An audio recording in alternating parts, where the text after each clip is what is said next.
Okie dokie, come on computer, do your thing. Alright, there we go. Hopefully everything should be all good now. Immediately as I click the button, it said it's not doing stuff. What's that about? Let's see. Live streaming is not available due to live streaming. What? Okay, there we go. Hello, every folks, and good evening. Okay, so, yeah, this is a continuation of a run which originally started in 2023.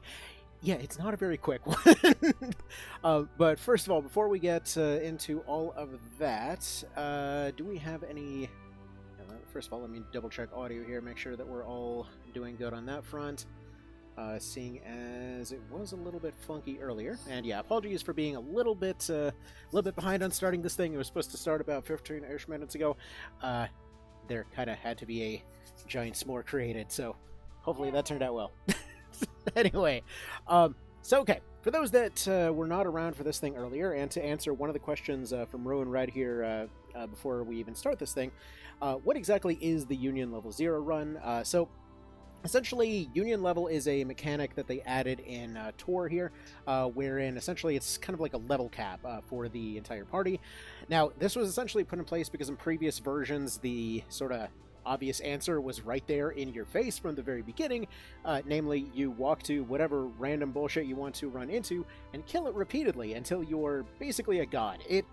It's the sort of classic RPG thing of, hey, if you don't feel like actually trying, you know, just go ahead and enact your own little personal genocide, and eventually things will just sort of work out.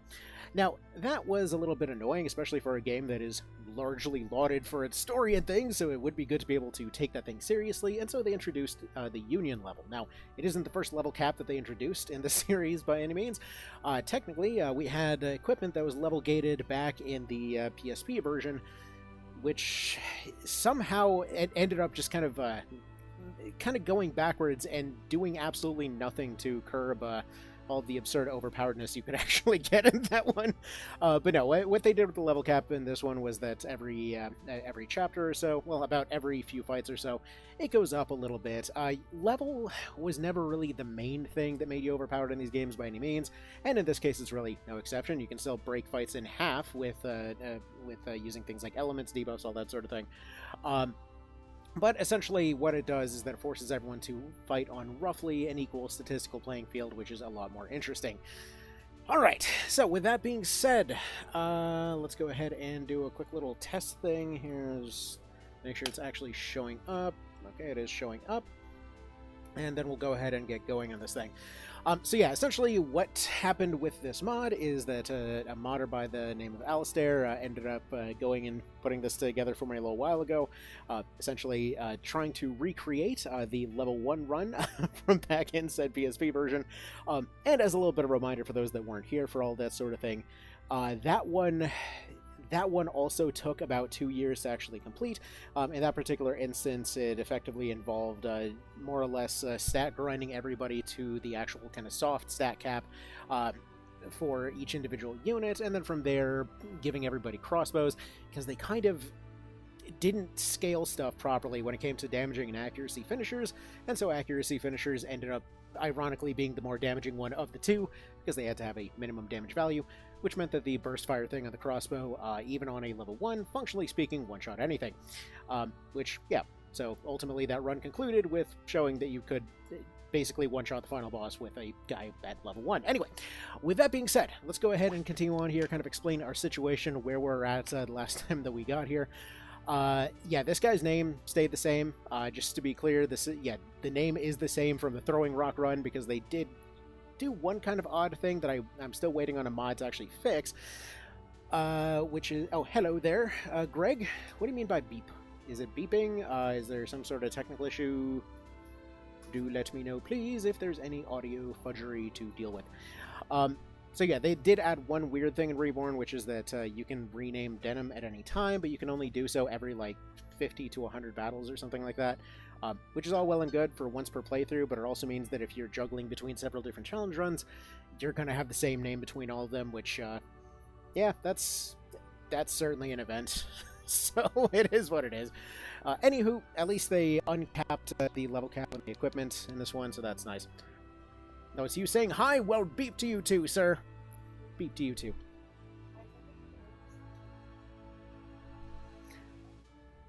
Gotcha. Okay. Anyhow, so let's go ahead and get on with this thing. So yeah, current situation as of right here, to explain the limitations and the benefits of this run so far. So, when it comes to level, your skills are still level capped in this one, which means that most of the characters are, functionally speaking, only able to acquire whatever skills they happen to come with. Meaning that Mr. Denim over here will never learn anything other than some basic weapon skills, and even then he can't actually rank those up, since weapon ranks are also capped by union level.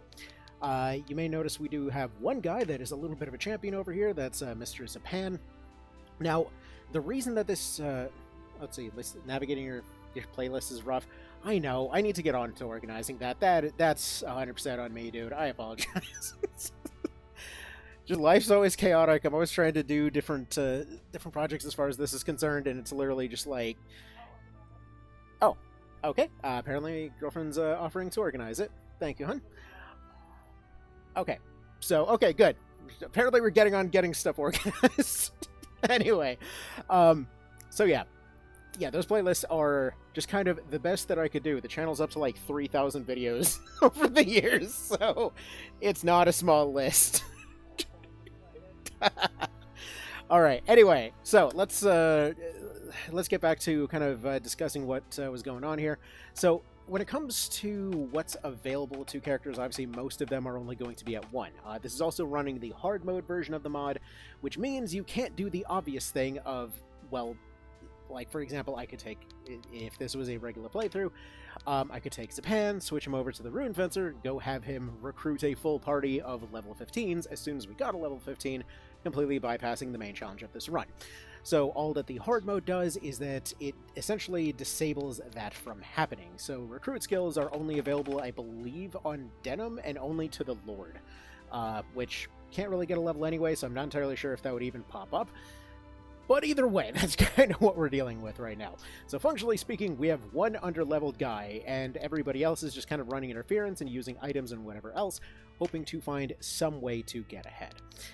There are some cases, like for example, we do have the Fear Breach combo over here through Voltaire. If Voltaire dies, that's a bit of a problem. There were several characters that had died partway through this run, with Sarah and Voltaire being the only ones aside from Catherine over here, of the initial party that actually survived to this point. And so yeah, that should be more or less everything. So we do still have access to crafting. Recruitment is barely available. Allegedly it's available later, again, I don't know, but it's functionally speaking disabled because that would completely circumvent this challenge. That's basically what happened the first time around. That's the reason that he put in hard mode, because immediately it was just like, yeah, so here we go, we just recruit this guy, recruit this guy, recruit this guy, and we no longer care about the level cap whatsoever, and we've broken the usual level cap, so fantastic. Chapter 2 Law, I believe so. Yep, we got a nice happy genocide denim over here. He currently has the blood of thousands on his hands. Anyway, let's go ahead and continue on. So the reason that we were in the forest at this point, and I'm just going to show a fight here, just to kind of have this here. This was basically the sort of the strat going forward in this whole thing. Up till this point, in which the idea was while this run was in its downtime, essentially what you had to do is kind of just trying to find any fights that were technically winnable in Farampa and hope to get stat card drops. Now, this is obscenely tedious, and I didn't want to sit there doing this forever, but basically this was sort of the approach to try and prepare for the next section. Now, the reason that this was being prepared for is that the next section is basically the only possible complete softlock of the run. And this is actually why I'm going to make a separate file as we go forward here, because again, it is still very possible that this ends in a complete softlock, due to the fact that, yeah, you don't actually get access to any open areas. This was the first access to any optional areas whatsoever, in order to get things like, for example, additional element charms, or to get a hold of different equipment, any kind of resources whatsoever that were needed. We basically cannot restock for all intents and purposes for about 4 or 5 fights after this, which is basically the entire Hector arc going through the mountains. So yeah, basically pulling a complete Hannibal and hoping to never need a resupply. Also from Mr. Super Ninja over there, I beat Lenar in Chapter 2 Law today with everyone intact. Plus Strike Reach, Vice Double Attack, Denim, Renegade only took a few minutes. Exactly. He, like, once you get the tricks down, he's pretty alright. Like, it's always that initial kind of, like, panic factor to all of that. Okay, so, quick thing as to why stuff works or doesn't work in this particular situation. So, the reason that this particular area, this particular strategy was chosen, and I do want to point out it is extremely tediously, barely effective. One Fearful Impact, which he'll go ahead and demonstrate for us right here, is enough to render this dude completely inept. At which point they can more or less get completely trounced. The odds of actually getting any cards that are even remotely useful as far as stats are concerned are next to none. For example, luck cards are 2 of the 12 cards that you can actually get a hold of. Or, for example, getting a hold of any, let's say, strength or vit cards are basically the only thing that would be useful for this guy, seeing as we're not exactly going to be turning him into a spellcaster anytime soon. It is technically an option, and mind cards are still useful, but this means that anything that boosts intelligence or luck doesn't really help us out very much. So that doesn't really help us. Health might help a little bit. MP boosts also don't really help very much. So we're already back to, roughly speaking, anywhere in the ballpark of about 8 of 12 cards, assuming that they even drop. Which I believe that the only way that those actually end up dropping is if they miss everything else on their drop table. So, yeah. And that's assuming that you actually get the ones you need, and that's assuming that they don't immediately step on the same tile and eat them, because you only have one guy for this. So that's, yeah, that's great. I did plan some other kind of backup ideas here. Like, just in case that, you know, this does end up going the Softlock route, which would involve going and attempting to stat boost, for example, Denim or Canopus or anything along those lines, but realistically speaking, it's so long of a journey for them that it's just not going to happen yet. Later on, there will be more options in that regard, but not yet. And basically, the reason for this specific setup that he's running, the Iron Fan, as well as the kind of the Berserk Sanguine setup here, he only gets the one finisher. He will never get beyond that because the level cap never goes up. He can never go any higher. First 3 healing items are used to set up, attempting to set up for one-shots here. Unfortunately, he did end up landing a stun there, which is a bummer, but from that point on, a Sanguine Berserk should be enough to deal with anything that is on the map. As long as he's not repeatedly run over by Terror Knights and Ninjas, which currently is what's happening here, he can go and manage this fight well enough. This is a solo that I've probably done, hell, I don't even know how many times at this point. Like, literally for months, I was just going and kind of casually running this map over and over again. Yeah, the basic one is 414, put on a Sanguine, and that's already a one-shot there. So we'll go ahead and drop one of those over here real quick. Hope that he survives. If he doesn't, oh well. Yeah, he stumbled. This one's fucked. Anyway, let's see. Also, hi there, Arthur. Good to see you as well. Let's see. Actually becoming Highwayman on the Forest would not be such a bad option for Denim in early Chaos. I mean, yeah, they probably could have done a little bit more with that. That would have been a pretty interesting route. I kind of... Alright, so this is kind of an odd one. But that's one of the reasons that I respected one of the weirder ones that we've covered on the channel over the last few, kind of last couple of years here, but ever since Sword of Convalaria came out. In many ways, yeah, I know, frickin' mobile games, but I wish that we got to see something more like that from something like Tor here, because it really would have been cool just to see the weird stuff that would happen if someone just committed way too hard to some stupid route. Like, just stubbornly refusing to side with everybody. Okay, we're gonna go be bandits now. Stubbornly refusing to follow orders. Okay, I guess we're burning down the church now. Like, I love all the little hidden routes in that one. But anyway, let's continue on here. So yeah, this one is basically going to be an example. The stuff that we'll actually be running into should be a bit easier to deal with than the stuff that we're looking at right here. And ideally, we want to be running more, running 1 skill, 3 physical, or 1 skill, 2 physical, 1 crit. Was probably the most consistent of the bunch here. This map in particular is actually one that I was hoping to exploit, but I think it's pretty safe to confirm that they did change one thing from PSP on this one. Which is when it comes to the food items. So there was essentially there were 3 food items that were located on the 3 Terenites that can spawn here. So it was essentially the steak, the brisket, well, okay, skewer, but whatever, it looks like a dang brisket, and the mollusk. And if essentially what you did in PSP, and this is the same thing I did for level 1 in PSP, is those things are normally a pain in the butt to get hold of, but you could go and repeatedly attempt to get those particular items over and over, force feed them to your units, essentially max out their numbers relatively simply. Now, that works. Problem is they actually changed the most oddly specific thing ever in this one, which is that you can't do that more than once. So you will get 1 food item, whichever one you kill first, apparently, as far as I can tell. Like, I've tested this on multiple save files. It seems like the first one you kill will drop that food item, and none of the other ones ever will again, and I don't know why, because they've never done this for drops for anything else ever. It's the weirdest thing. I mean, yeah, I know, Mitsuna game, random shit's just gonna happen, but still, it's so oddly specific. Alright, let's see, been in time since I last touched that. I should probably boot it up again sometime soon. Oh, SOC you mean? Yeah, it's pretty darn fun.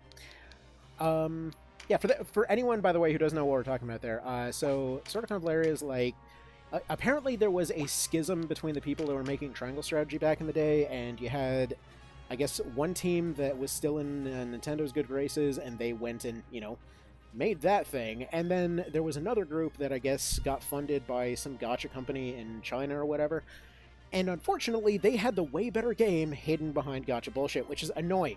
Because the single player of that game is outstanding, and then yeah, it's just like every time you try to recommend it, it's like, oh my god, mobile game, how dare you recommend this? Like, but it's so good though. Forget all the other stuff, you know. Just ignore all the things that ask you for money. I have not spent a single penny on that dang thing in years, and you'd think, considering how many times I've said it's a pretty darn game, they would have, I don't know, at least offered to send a couple bucks my way, but no bribes have been forthcoming. But no, it's again, single player, the Spirals mode on that thing is really darn good. That thing, totally fair. I mean, I'm sorry to be so mean to Triangle Strategy so much of the time, but it's such a bummer. Like, you got such a cool concept. Why does it suck? Like, why did you not do more with your thing? It, like, the pieces were there for something amazing. I wish that was the team that had gotten the Nintendo budget, and then, like, I just wish the roles were reversed, because the games feel like they were released in the wrong directions, you know? Because you got, like, Triangle there, they're just advertising all these different routes and everything, your choices are gonna matter, and then nothing ever does. Anyway. Also, yeah, the double crit ninja over there is, a problem. So, yeah. That's fun. Anyway, so yeah, this is basically how this goes. But we'll just go ahead and go to the start. We'll go ahead and run this one more time. We are not going to continue doing this map, by the way. We're not just sitting here grinding. I just want to show this as proof of concept of what the hell this run's been up to this whole time, and why it takes so long to make even the most incremental progress while preparing for the almost inevitable soft lock. And then we'll get to kind of what's going on with that in a second, because this spawn is actually pretty decent, as long as the ninjas don't go end up, you know, getting 50% crit rates on all their friggin' multi-hit moves. That'd be great. Yeah, recently when we ended up picking up that Switch 2 there, I took another look at Triangle, hoping to, you know, to maybe have that moment of, like, oh, you know, maybe I was just missing something this whole time, and I stuck with it for, you know, about a couple hours, was looking at it, and it's just like, it's just so tedious. They just don't stop talking. Yes, I realize the irony, but moving on. See, we have a saying in Spanish, quien a Dios no conco, what? He who doesn't know God, to any saint he prays. Oh, that's a cool saying.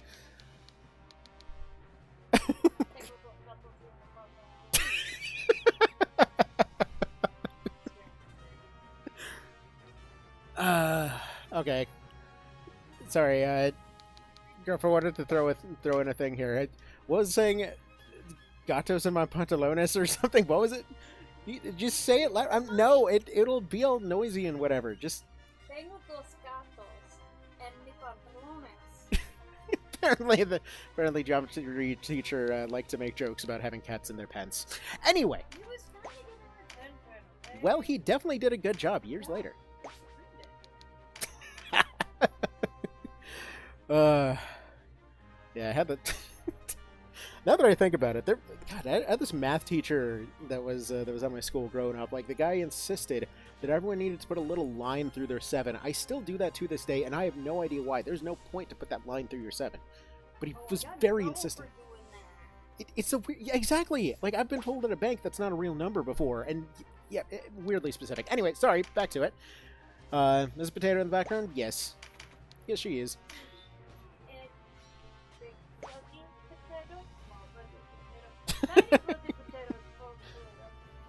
Yeah, Big Fuzzy Potato is the dog who is currently passed out next to her Mini Fuzzy Potato, who's not so many anymore because he keeps just scarfing down food. There's a cat over there. And Mini Fuzzy Potato is the other cat. He's somewhere. Vicious Fuzzy Potato, that it. Either way, he's somewhere doing something for some reason. But yeah. Oh, by the way, also oddly specific thing. So, I was meaning to make a video on this at some point. Hopefully I will remember this time. The whole back attack thing. So, obviously it's been a bit of a meme since this thing came out. It's like, yeah, you know, back attack's the most pointless skill in this thing. Which, you know, Condemn still exists, so kind of temper those expectations. But as far as back attack goes, it's just those situations like what that ninja had right there. Your situations where you've got like 85% or something to hit, that could have been 100. You only had to sacrifice a quarter of your skill slots, but it could have been 100. Man. Yeah, this triple ninja spawn's kicking poor Zapan's ass, but this is how this goes. Like, you're basically looking for specific spawns on specific maps to be able to get specific, very incremental upgrades. Anyway, so lately when I think about the triangle strategy, that phrase comes back to mind. I can believe that, because it does make a lot of sense. For people that have never played anything more complex, it probably seems like the second coming, and that's usually where all the overhype for that thing comes from. But it's just like, as soon as you played almost anything else in the genre, like, genuinely, even despite the pretty much total lack of choices, I can remember more plot cohesion happening in frickin' Vandal Hearts. And, like, 80% of that game's appeal was the gore. So, you know, like, it almost feels like they were going for those vibes, too, because how many times were they like, oh no, the guy got decapitated, here's blood all over the floor, and his hat in the water. It's fine, guys, he got better somehow. He joined your team. Like, what? The fuck you mean he got better? His head got chopped off. Anyway. Yes, I know allegedly they just hit his hat and he, like, dropped his bottle of ketchup or something. Probably the excuse, but still. It's frustrating, dude. Alright, so, over to America. Let's get the plot happening. I forgot to do the extra... You know, whatever. Extra save is fine. By your return. As you live, so too does the resistance. Yeah, this guy's very confused. It's only Zapan keeping the resistance alive at this point. Hold up there! Now, what a flex would it be to just immediately fire this guy right now? The urgency. The Duke paid you, no? Tell him shut up. He's the only one keeping everyone alive. Where that came from, if I join you. By the way, side note, bit of a recommendation. Come with us. A little while ago, we went to this Asian store nearby here, and they had this, like, Thai tea powder. And I freaking love Thai iced tea. Just tried mixing it together in a cup of coffee. God, that stuff is amazing. By the way, how are we on sound right now? Does anybody have any kind of complaints that'll be brought up in the comments later? Well, true, Oh. that. If the knights have joined against us, you'd be walking into the lion's den, as it were. Indeed. You're bound to see Oh man, I love the voice acting for Zapan. Sounds like it should be in How to Train Your Dragon. Hot coffee? Yes, you mix it with hot coffee. Let's see, any reason to do that other than going for the 4-axe and SNES? You could like, it's funny because people were still trying to advise that for the PSP version, and it's like, oh, you can recruit him later and you can get an axe earlier. It's like the axe that he comes with is barely an upgrade in the store. It's just like pocket change more that you get. Is everything good so far? No complaints on sound? Alright, fantastic. Thank all three of y'all. Okay, so this has a high potential to go very poorly very quickly, but we're just going to go ahead and save it. Let's save over... what the hell? Yeah, older version of this one. Okay. Now. See, Zapan Donalto has breached Terenius. Well, it's fitting. I mean, as far as Donalto, which, by the way, he didn't make it. Yeah, I don't know. Donalto always has those vibes of somebody that's got something more sketchy going on. It's like every time he shows up in a cutscene, you know, he's just being a kindly old priest man, but you know there's something scary going on there. See, if you still iced tea, if you mix it into a hot drink, well, I mean, technically it did just say Thai tea. It's just like that, whatever the creamy stuff is they use for Thai iced tea. Yeah, it's like the powder mix stuff, but yeah, it's surprisingly good. I never tried using it as a creamer before, and a lot of times for streams I'll just go with black coffee, but I don't know. Saw them nearby each other, you know, was handed the packet of Thai stuff that I forgot. Like, perfect. We need that. Oh, also one more thing. For every time that Denim is forced to be in a fight currently, his kind of best opportunity for surviving here, I figured, was a combination of poison and stun darts over here. So hopefully something gets paralyzed, keeps rolling those 50%, and then dies to poison as he runs for his life. So he has a pendant. Oh yeah, we saw that. Okay, so next up for this section, we have this one, which actually, now that I think about it, there is a bit more time to actually prepare. I was getting ready for the Western invasion a little bit too early there. But okay, I don't want to necessarily risk too many people, seeing as ones are kind of our main bread and butter here. So what we're going to do, everyone else is going to run interference, just going to throw out whoever we can. Any 3s and above, there's no point in risking them whatsoever.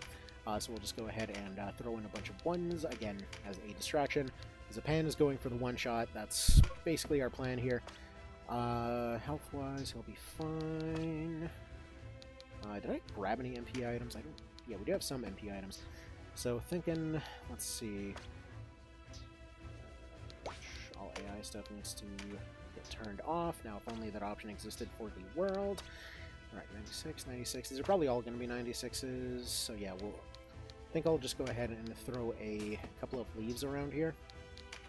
So that he can just hopefully go for the quick double shot here. With all of them being weaker in defense, I would expect that he'll probably be relatively safe to just charge forward. Most of these leader-only maps are relatively safe. He's got a counter for this guy already in the form of his hammer, so we should be good there. Alright, let's see, maybe a Villahania contributes to that vibe, especially the non-Tor versions. Dude, I love the Tor version, I don't know. I mean, yeah, that is true, though, that the Tor version probably sounds a little bit less spooky. It sounds majestic as fuck, but as far as the older versions were a bit creepier, especially the SNES one. Like, even, actually no, the Saturn one is probably the weirdest, because it's got that little like the weird pin dropping sound. That one there's the hero of Goliath. Slaughtered the people of... Although, as far as Goosen goes, like, this is probably the farthest as far as characters, like, whose voice I had in my head was just completely different from the voice acting. Because, like, what I was hearing when this guy was talking, it was like RE2 Remake Leon or something. It was just like quiet, polite, trying to recruit people to his side. He kind of sounds like, I don't know, just like a just drunken Paul Revere is what we're gonna go with here. So did Canopus die? No, Canopus is in the party. I am not risking him. We can't get another flyer, so there's no sense risking him. Basically, all the 1s are just kind of meat for the grinder here. The only one that can reasonably do anything reasonable right now is going to be Zapan, who should ideally end up going for the one-shot here on Goosen. We're going to try this a couple of different ways, since there was a crit that ended up spawning over there. I'm just going to go ahead and go for one of those. There we go, got a fizz on there. So essentially we just feed him some MP cards, give him a crit, give him a physical, and hopefully, with Goosen being relatively paper thin, I'm expecting that everybody else should be able to run interference. kind of scatter all the enemy units around. Hopefully, Goosen just kind of stays in place, and then yeah, we go from there. All right, there. So yeah, Canopus. For those that missed the explanation earlier, we're doing the hard mode version of this mod, which means that no additional units can be recruited using the recruit skill. They can only be plot recruited. So the only 2 flyers that are available for all intents and purposes until we get flight rings are going to be Canopus and his sister. So all other Hawkmen are off the table. Let's see, from Ethan, hello potatoes, greetings from the East Coast. I was wondering if you would recommend a Parable of Ruin mod or the Overhaul mods. Personally, I would just recommend it as it is right now. Both of the Overhaul mods that started for Tor barely got anywhere, and that's actually another video that I was hoping to make at some point, which is just stuff that I wanted to see in mods. Because as far as those ones are concerned, the thing is, they went in trying to be one vision, and the thing is, that's not gonna happen. That mod took a decade to come together. Like, it just, again, thing took a decade. It's not going to just suddenly get put together overnight. It's not going to get put together over the course of a few months. It's just not going to happen. So, as far as those go, they tried some things, but most of them I feel were not really the kinds of stuff that they should have been going for. So, for example, great, re-adding the rogue, all well and good, but what is the rogue's purpose? It doesn't have a purpose in Tor as of the moment. I mean, its whole thing, all of its previous stuff that it did, it doesn't really mechanically have a place in this current version. Like, what are they going to do? Steal consumables? Those consumables don't have a place in this one. Like, as far as their traps go, it would be nice to see, but their traps would need a complete overhaul. So, are you, potentially reprogramming the entire trap system? Hopefully, maybe, I don't know. I don't know what they were planning on that, but either way, they just kind of brought them back, and they're a class that functionally does nothing. Throwing weapons are cool. That's nice. Having them as a kind of weaker version of shots for Chapter 1, that is a genuinely cool improvement. But then you have things like putting parry back on shields. It was taken off of shields for a reason, because parry cannot function on its own. So parry requires essentially a melee weapon in order to be able to actually function. So essentially all it's doing is it's bringing back the confusion from before while not actually giving any tangible benefit, if that makes sense? Okay. Here, you go over here real quick. Do one of these. I'm hoping to get some double poison stacks going. Probably going to be running more ninjas later. See, I remember someone giving the poison or stun damage. I believe that was Parable of Ruin that did that one, which that one is basically a workaround, in which okay. There's a bit of a bigger picture thing on this one. So as far as Parable of Ruin goes, they did add damage to debuff effects. Now, this wasn't actually for the purpose of damage. It could have been one. The whole purpose of it was because the AI was specifically told it's not allowed to use debuff spells in this version. This was to fix an issue that was happening in the older version, in which they would spam them all the fucking time. It was extremely tedious to see the same unit go over and over and over, rolling for that 40, like anywhere between like 40 to 0% chance to inflict stun. Okay, it's just trying to inflict the same debuff over and over and over and over and over again. The problem was that this would happen over the course of hundreds of fights. It would drag stuff down, and they're not really necessarily making anything more interestingly challenging or whatever else. And a lot of it came down to wizards having a ridiculous amount of them. So, for example, the standard caster in the PSP version came with 2 different elements, and it was stuff like, okay, they have dark and they have fire. Okay, so they've got envenom, but bewitch, charm, petrification, leaden. Like, they're just going down all this list of different debuffs, trying to find something that'll work. It would slow down the AI. It would slow down basically everything in order to try to make debuffs land, but they weren't allowed to see what their accuracy rate was on those debuffs, so they constantly would try to hit 0%. Otherwise, the immunities to them would basically just cause them to switch to a different thing, which is exactly the problem they were trying to avoid when they ran into the same thing happening with the resist abilities, which were never actually used to resist anything. All it did was make them less likely to be targeted by those particular things. It's weird. It was very weird. It's a long story. Anyway. Sorry. See, they wanted the AI to use them, but then what? Yeah, all that happened was it just got a little more tedious. It didn't really contribute much that was interesting. That's the problem. Especially when it came to some cases where somebody's intelligence would be slightly too high, and all of a sudden they're just carving through things that they have no business carving through. It's a slippery slope, as annoying as that statement is. Okay, so that's a 162 of the Tyrants. That is a 488. Yeah, just picking up that crit, we should be fine. I think one fizz, one crit, and everybody else just stalling for time. We should be solid here. What I really need to do is go short bows and shields, which I actually had earlier in this run. Ended up getting rid of that to try to just barely scrape by the last few fights. Okay. Alright, Heel Crap Ninja, my beloved. Oh, beloved, rather. Yeah, for anyone that wasn't around, that version where they were constantly spamming buffs and debuffs, that was an improvement from the Japanese version, where they loved spamming buffs way too hard. So, you had stuff where they were constantly just, like, use buffs that they had no business using, and it got especially irritating because the AI did not have any concept of burning through resources. So, now imagine this situation. You have Draconics in that one. The Draconics were the weird spells throughout the series, and this one they're like the long-range weird, storm cloud spells, whatever else, all well and good. In that one, what had happened was they had these Draconic spells on there that gave you things like Healcraft. Now, in that one, they used a limited resource in order to be able to be cast, called Dragon Gems. The problem with that is that when they would go and cast them, they only had a maximum of 99. The AI came in with a stack of items. They didn't really particularly care.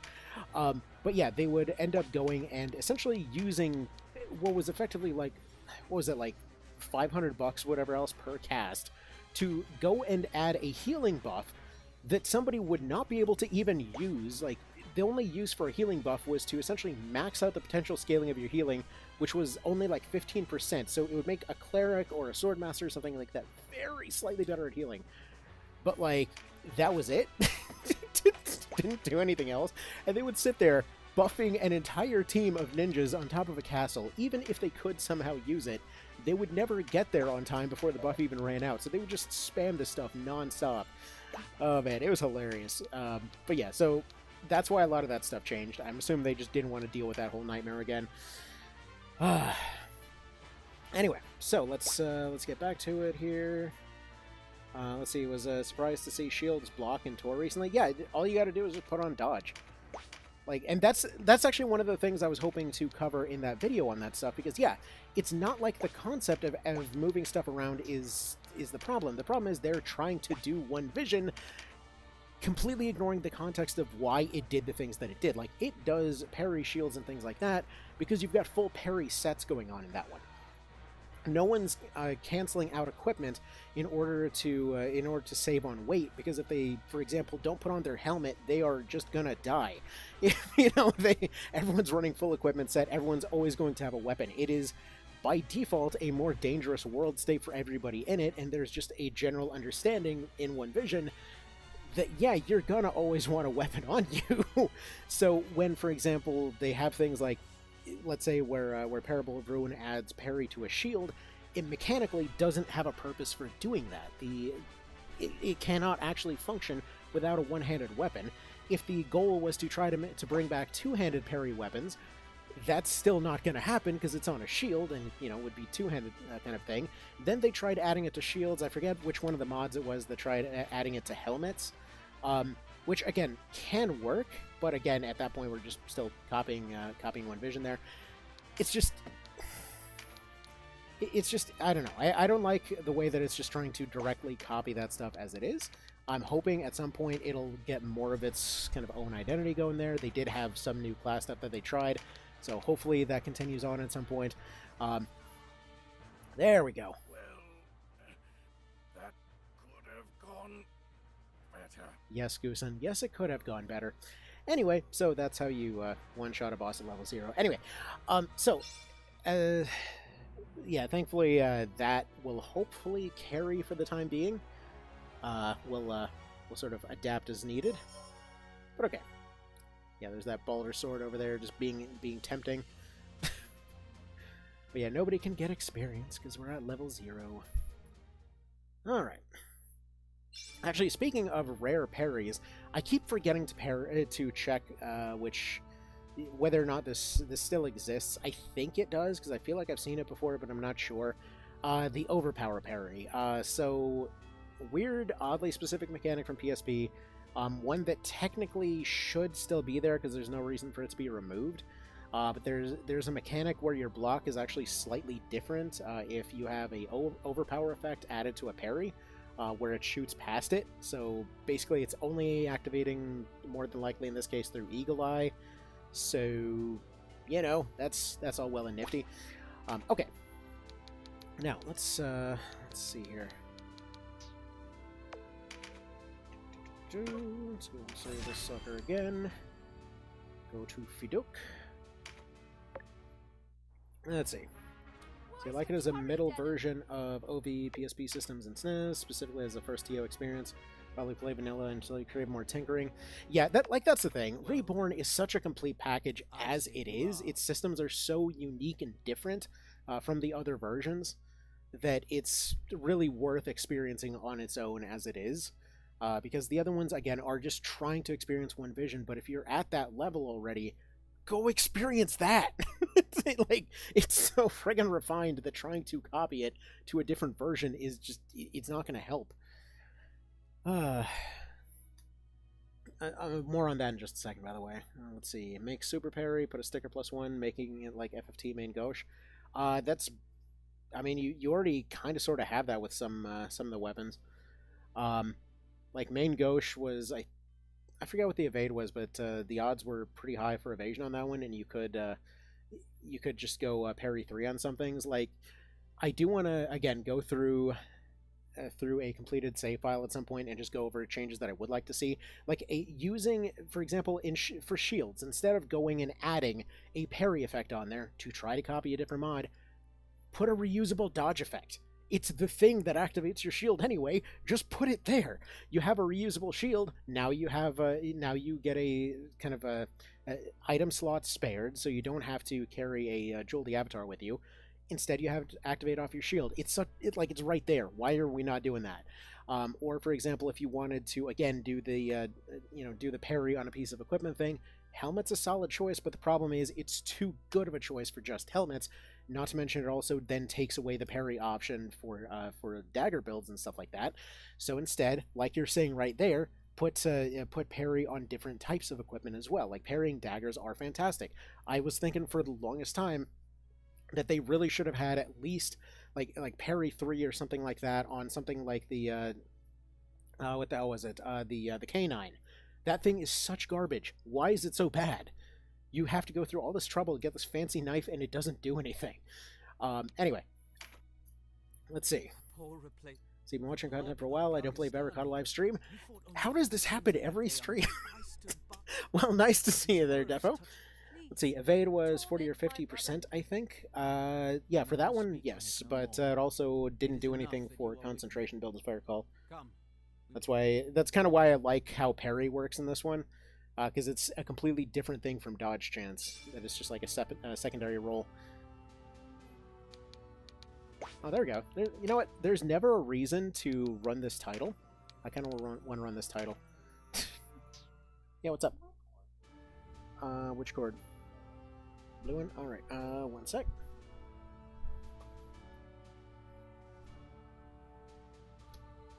Just want to say to the goat, well, thank you. And or ba, I don't know. Don't they ba? They more like do this bleed thing. Also, hold on, sorry, I'm trying to find a light of some sort. Yeah, thank you. Just trying to find a charging cord in the dark. There we go. There you are. Thank you, ma'am. Alright. Let's see. Let's see. Give Knights the Spear, buff up the poleaxe. Yeah, it just... more love for spears would be fantastic. And I know every single one of those mods is like, oh, we gotta fix the spellcasting bonus. Just forget it. Just like, who needs spellcasting bonus on a spear? Just find other ways to have fun with that. Like, it would be nice, sure, but considering the official team didn't get it fixed up, I don't think we're gonna be seeing too much out of that. Let's see. So all I really want is more weapons that do things and have unique properties. I'll look into that after I complete vanilla 100%. Yes, and I mean, it already has quite a few. That's actually, another one of those reasons I really like specifically Reborn and OV so much, because I like the same thing. Like, I like how you, for example, have several swords that are specifically just evasion boosting swords in this one, where you specifically are, like, reducing the other guy's accuracy, putting dodge on yourself. Suddenly that 40% dodge, it doesn't sound like much, but if anybody's ever played through FTL and maxed out their engines on that thing, you start feeling that 40% dodge once you're, seeing a bunch of things flying your way. So that feels really good. Things like the Dragon Fang, I still say is probably the best weapon in the game overall for the sheer amount of value. You get parry on casters, you get poison for everybody else, guaranteed, 10% per tick, potentially 30% health a round. Just stab and run, weighs nothing, easy offhand weapon kind of thing. Combine it together with a main hand parrying weapon. You got a cool pirate thing going on at that point. It's just fun. Let's see. Felines are the obviously superior choice, of course. Wait, what? Oh, are we talking about the goat thing? Anyway, let's see. Love the videos, love the SNES TO coverage. The version difference in POTD is one of the best works. That information is not recorded anywhere else. Oh, speaking of, I need to... where is my dang phone? No, I think I'm sitting on it. Hold on. Where's my vest? That is not my vest. Here's my vest. Okay. Okay. There was a picture. I was meaning to post this the other day. But specifically, I love how even the friggin' Magical Imagination robots can't seem to understand the series whatsoever. So, okay. Bit of background story on this. So lately, like last few months or so, I've been going through Ogre Battle 64 a bunch, right? Intending to redo the absolutely dogshit tier list from years ago. I think that one's fairly safe to admit that one was awful. But several playthroughs later, because again, every playthrough that somehow got cursed by that device getting destroyed, but recently ended up going through it again, and I was trying to get the secret ending.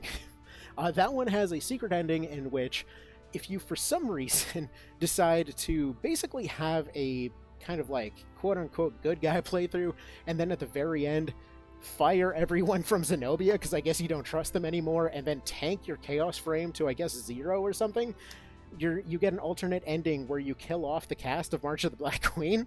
And yeah, it's basically a sort of hidden hard mode level, kind of notorious for people just unlocking it and immediately giving up. So I wanted to go and experience that. So I was going and doing that kind of playthrough, and yeah, it wasn't unlocking, right? So I'm going and looking around, can't figure out why it's not happening, asking around different discords and such, like, maybe you missed this, maybe you missed that. Granted, also couldn't figure out why the Sphinxes weren't doing their team attack thing, which it turns out you just had to have them target leader. They just would not target the same one otherwise. But one of the times when I went and looked it up, there was where's this thing here? So there was an AI overview that came up for the for Ogre Battle 64 to get the best or secret world ending in Ogre Battle 64. For context, it's mixing up which Ogre Battle game we're talking about. Your ending points, opinion leader's alignment plus reputation / chaos frame. It's actually just chaos frame. Unclear what the hell they're talking about alignment, because from everyone I've talked to, that does not matter. Must be a total of at least 125. That is 25 higher than the maximum that you can have. You must also recruit Tristan and Ronnie, who are not in that game, obtain the 12 Zodiac Stones, which I'm pretty sure is a misunderstanding of completing the optional thing for FFT. I don't remember, because I don't like 100%ing March of the Black Queen. It just doesn't sound fun. And collect the 3 mystic treasures: Brunhild, that one's correct; Armand, which is supposed to be the armband; and the Grail, which is supposed to be the Holy Grail. Like, it just like wrong on every account. Oh man, just feel those millions of dollars, billions, trillions of dollars burn. Delightful. Anyway, let's see. Regarding the canine, oh yeah, fair enough. So we're gonna just rename it the Cat Knife. But anyway. Dragon Fang is really great. Gave it to Canopus for a long time. Yes, it is fantastic. They're called Murder Mittens. Cat Claws exist in this, by the way. Okay. Oh, Alistair, if you're here, we need a mod to rename the Cat Claws or the Capagna to the Murder Mittens. Oh, man, I don't think he's here right now. I don't see any reason why he would be. Okay. See, sorry if whoever thought this was true and tried to follow those instructions. I know, right? Oh, man. Okay, now to remember what the hell element Vice is in this one. I think he's lightning. He's either lightning or ice. But assuming that he's ice, we're going to go ahead and break out ye Cat Claws, actually, speaking of. There we go. We get some of those. We get some of these things. We get the Flaming Fist going.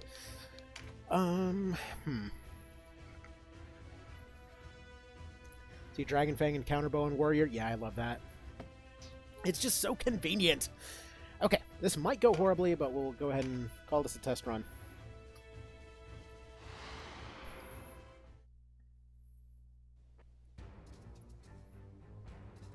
Who would have thought we'd meet again like this?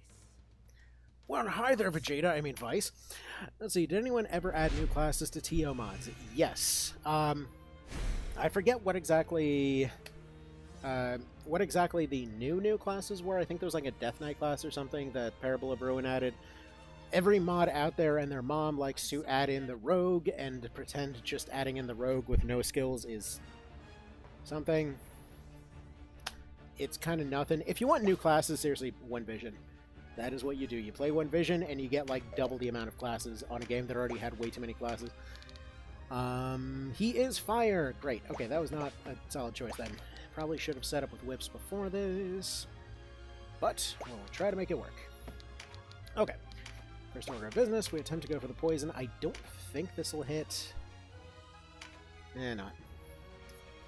See, or maybe unique personal skills that apply to each character, kind of like Fire Emblem. Again, see One Vision.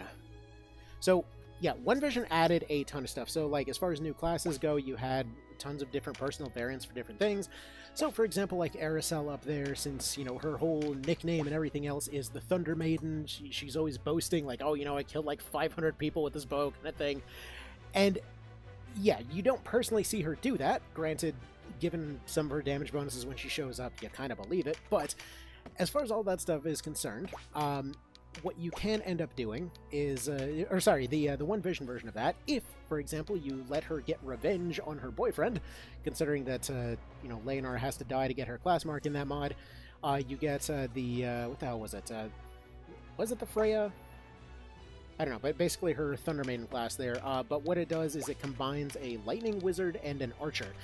So, for example, you get a bunch of Thundering AoE abilities. They get the ability to call down a Thunderstorm. They get a unique Lightning finisher that fires lightning in a line, kind of like a little bit like that one move Agrius has in Final Fantasy Tactics. But yeah, a bunch of different lightning abilities on her. Bit of a frail unit, but just kind of a cool one to play around with. In the case of Vice, he's got a bunch of different options, but his ranger in that one is definitely more of like a D&D type ranger. In the case of Diebold, since he's basically part zombie but not really zombie, he comes in as like half necromancer, half heavyweight frontliner. So he's basically like this undead commander sort, considering that when you fight him, you know, if you don't end up saving his sanity, he ends up leading a undead army on Almorca there. So, you know, kind of a fun bit of shenanigans going on there. Zapan gets his Headhunter class along with what's his face, Gamp. Both of them can be Headhunters. Just kind of a unique bounty hunter type of thing there. In Gamp's case, it's more of a beast support unit. In Zapan's case, it's more of like a just like combination of Berserker and Gunner. So either way, every single unit has something cool going on in One Vision. Again, that's why it's sort of seen as like, when you get there, it's sort of one of the final versions. Reborn is fantastic as a overall experience for everybody to experience for the first time, experience the story. It's got the best overall, like, you know, pacing as far as when events should be happening and whatever else. As far as mechanical depth, nothing goes as absolutely nutty as One Vision, like, at all, period. It's wild how freaking good that game is. Alright, anyway. Going back to it here, yeah, we might have to redo a couple of things. You stay right there for right now. Probably should have put more Blessing Stones, but again, currently we are doing a testing run here. I can't give a element bonus Probably should have brought some breaches along, but for the time being, you go here. I'm just going to sit here and attempt to eat damage, I suppose. With any luck, we should be able to hit Vice. This one's kind of an odd one. In order to get this fight to end, you just have to wound Vice. Technically, it does say Vice and Air Cell.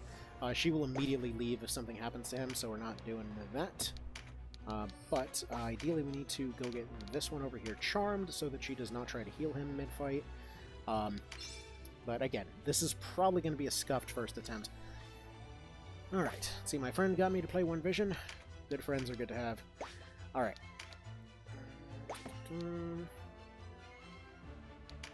Let's see, we can go for this. Hope to get the poison. I mean, it's one... He's got a parry. It just feels like parry's going to happen one way or another. He didn't roll his Berserk, so we'll just go ahead and drop a Flaming Fist on him for the time being. Hold still. Feed him a couple of MP leaves, and then go from there. If you're wondering, by the way, why I'm targeting Vice with 1 damage bows over here, it can do a little bit more, as we saw in the Throwing Stone run. That can go up to 10 if you end up timing it right, or rather, if it ends up getting a knockback critical. Another one of those little mechanics that they added in this one. Let's see, wish there was a Jester class that can mess with buff card spawn rates and the buff cards the bosses carry. Kind of. It's called the Knight. If you feed them MP and you give them enough... if you feed them MP, you can actually spawn down their ramparts, break the ramparts to immediately spawn a card. It's kind of weird, but it works.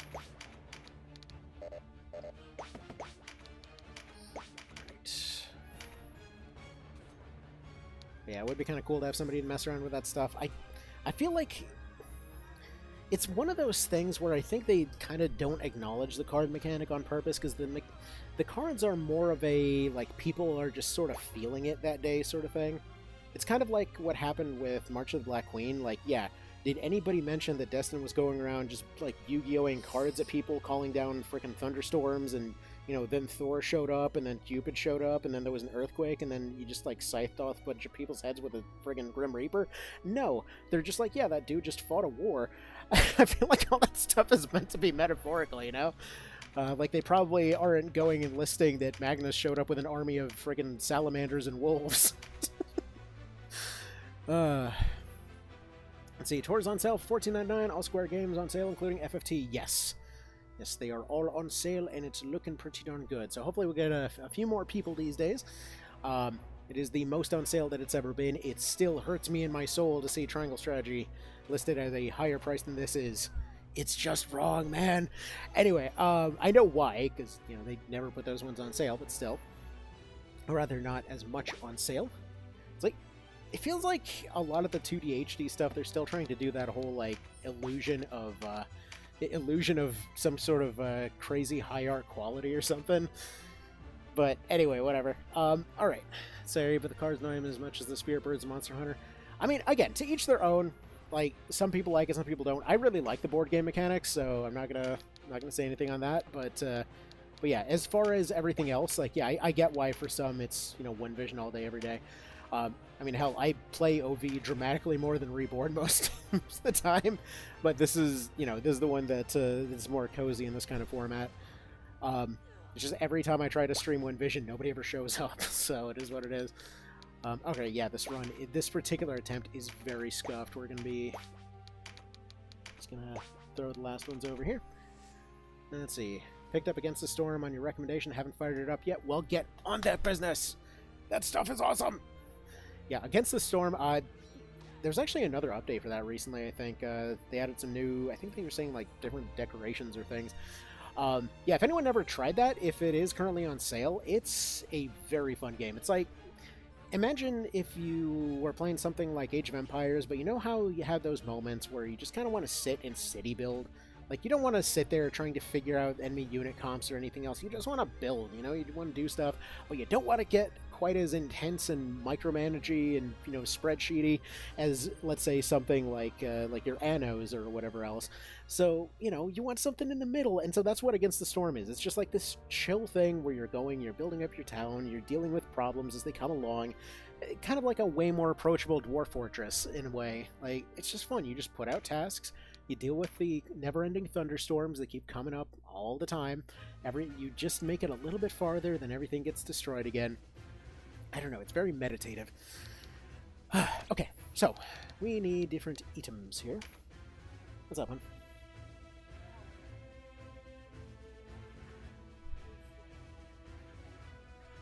Or that. Girlfriend says to go play Odyssey, go experience the Odyssey. Let's see. Should I watch an OV stream? I mean, hell, if more people show up for them, I'd love to do more OV streams. It's just like every time, it's like, oh, I don't feel like installing mods, you guys. It's difficult to install mods. It's like, it is. You just like, you open up the thing, you move a file over, you've installed the mod. It's copy and paste. It's right there. But I don't want to do it unofficially. You can do it officially. Here's how. I put out a video a couple of years ago. Just like, here's every single step exhaustively down to the thing. Anyway. See, it's funny that Chapter 1 is basically a tutorial in both gameplay and story, and then in Reborn, the entire story got to be the tutorial for the rest of the game and gameplay. Yeah, the entire story is the tutorial for post-game. Like, the amount of people that just get into post-game, they're like, oh man, it's too hard. They raise the levels. Like, dude, you should have learned these mechanics in Chapter 1. Let's see, is it possible to import One Division onto Reborn? The voice acting just brings so much. That is a very long no. See, in 20 years, people will say, remember that time when they did shallow depth of field in all games? It'll be like the P filter. I mean, maybe, I guess. But also, yeah. Hell, I already have that already. I mean, you have no idea how much it quietly annoys me to see it. So many graphical effects, so many little things going into making stuff like Outer Worlds too fancy. And just the entire time I'm thinking, like, put everything that's here as a mod into New Vegas and it would just run like a dream on a freaking potato. Like, it's so graphically and hardware intensive, but it has no reason to be. This is all stuff I've seen in New Vegas mods years ago. There's so much creativity. It's such a good game, running on way too heavy of hardware for anyone to really want to approach it. It's like, it's so frustrating. Anyway, let's see. Say nothing of ROM hack sites that already set it up for you, which is how I got OV. I mean, fair enough. I guess at this point, updates for OV have gotten sparse enough. Like, he's considered it complete enough at this point. I think he was doing one more kind of fixing patch right now, but there's no rush on it. Like, just kind of adding in more features, because that's basically what it's been the last year. Just like, you know, Rakes shows up, like, okay, what features do people want in here? Okay, you know, Video Game Wizard guys off to go add more stuff.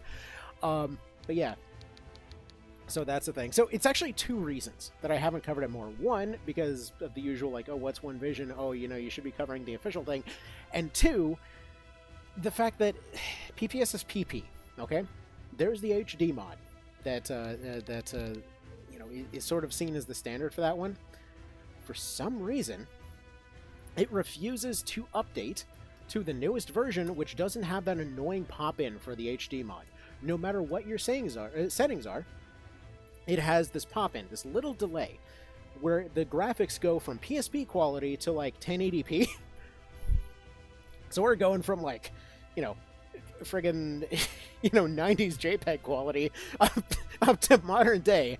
And every time you switch a menu, the first time that an asset is loaded, it does this, which gets very annoying very fast. It constantly bugs me. So I'm hoping I figured out the issue, which I'm hoping is actually just kind of a Steam Deck issue, where it's not able to install more stuff right now due to hard drive limitations. So I went and I got a new SSD, which, like, showed up the other day. I still haven't installed the thing yet because I'm scared of opening up the Steam Deck. But either way, once that gets opened up and installed in there, I'm hoping that will allow it to update to the most recent version. I don't know how big this patch is, that apparently 10 gigs wasn't enough, but whatever. Anyway, so I'm hoping that'll fix that annoying issue. Anywho, back to the previously scheduled stuff and such. Right, this dude needs to be hit either neutral or ice. So let me see what we're doing with knives. I'll explain why in a bit of a second here. Do I have the Espice? Yes, I do. Got daggers trained up. Got daggers, hammers, claws, axes. Acts as anything useful here? No. Heart Crusher should be a good neutral here. Good scaler. No resistance, good range, lightweight. Yeah, that should do the job well. Possibly even go after that that cleric over there. We'll see if that's necessary. Possible cleric murder in the future. We will cross that bridge when we stab to it.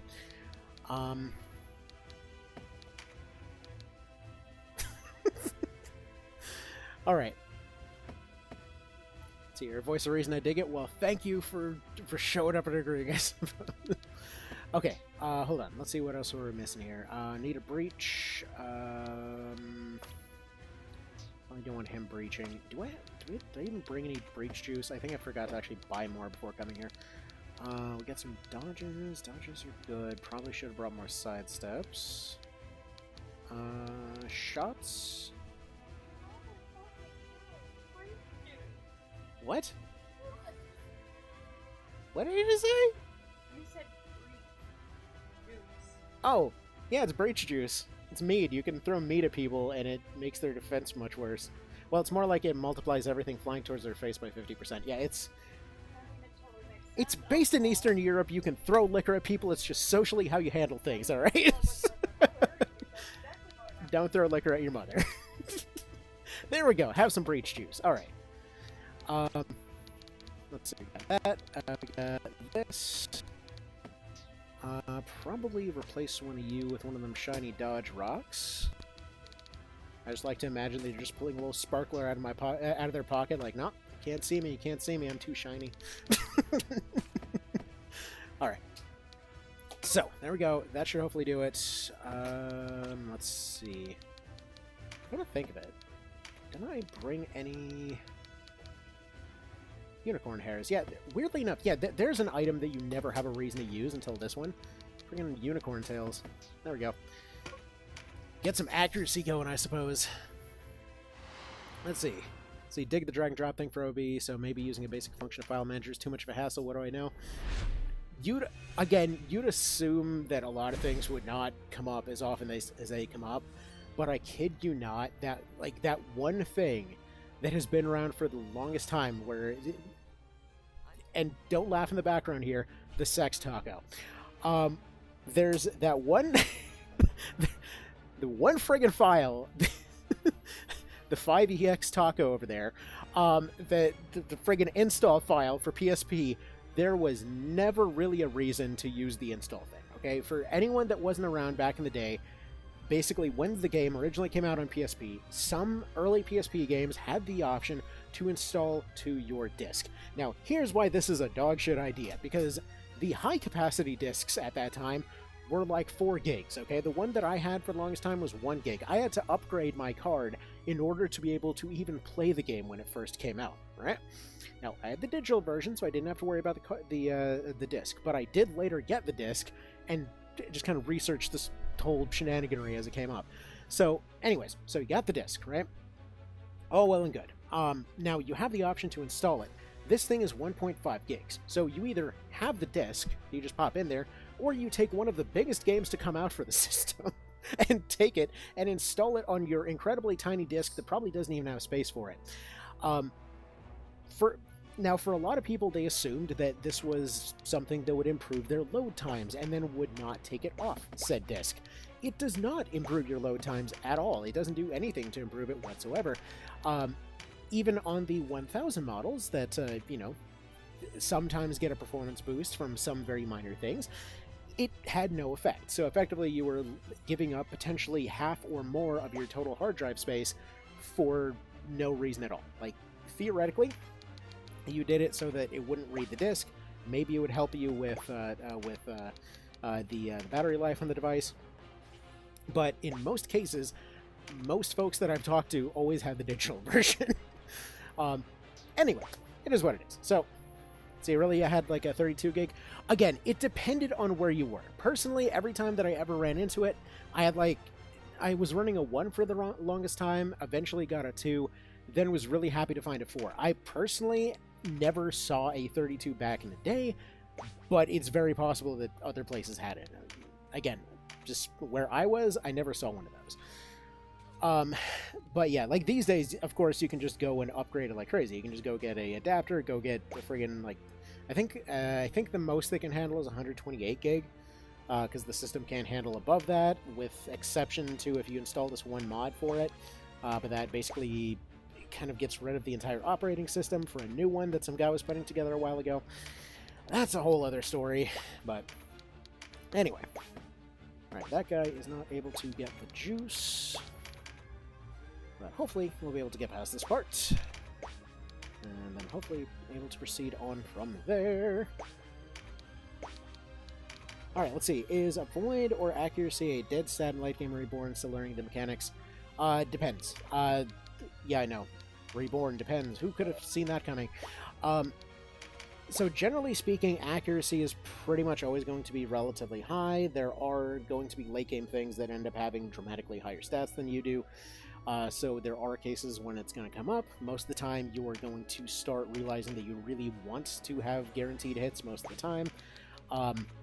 Like a lot of the little prizes that it gives you early on that feel like baby traps, where it's like, oh, use a 100% hit move. Go on, little Timmy. Go stab that guy.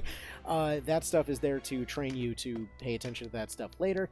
Not the most elegant solution, but, you know, it does technically help to some degree. But yeah, later on, stuff will be able to evade you pretty well, unless you start getting some pretty interesting stat creep. Anyway, see, conclusion, liquor makes people more vulnerable? Yes, absolutely. That is exactly how that works. Right. Wow, that's... Right, because he never picked up any cards. Right. Okay. Well, for now we'll just go ahead and go for the dodge, go for the breach. Spawns did not favor this one, because one fizz, one crit is usually going to be what's needed here.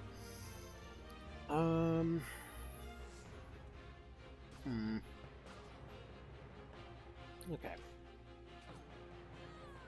Yeah, we're still kind of testing this fight out right now. Say it just works? Exactly. Just ask diplomats all around the world. See, like how Vigorous Attack, all affected units always proc? Yes. Like, there's a lot of mechanics in this one that you just never really bother explaining. Which is a very, very Matsuno thing to do. Like, okay, what's funny is I always say it's a Matsuno thing to do, but it's honestly just a thing with the Ogre games in general. I'm assuming it's somewhere in their design documents. Because, like, the other day, so, again, was looking into stuff for Ogre Battle 64 and all that. And so there was a discussion over how exactly reputation, chaos frame, all that sort of thing works in that game. And apparently they went through with debugging tools, went to every town in the game, tried capturing it with every alignment in the game, and sometimes it just arbitrarily just had no effect. Sometimes it had a weirdly specific effect.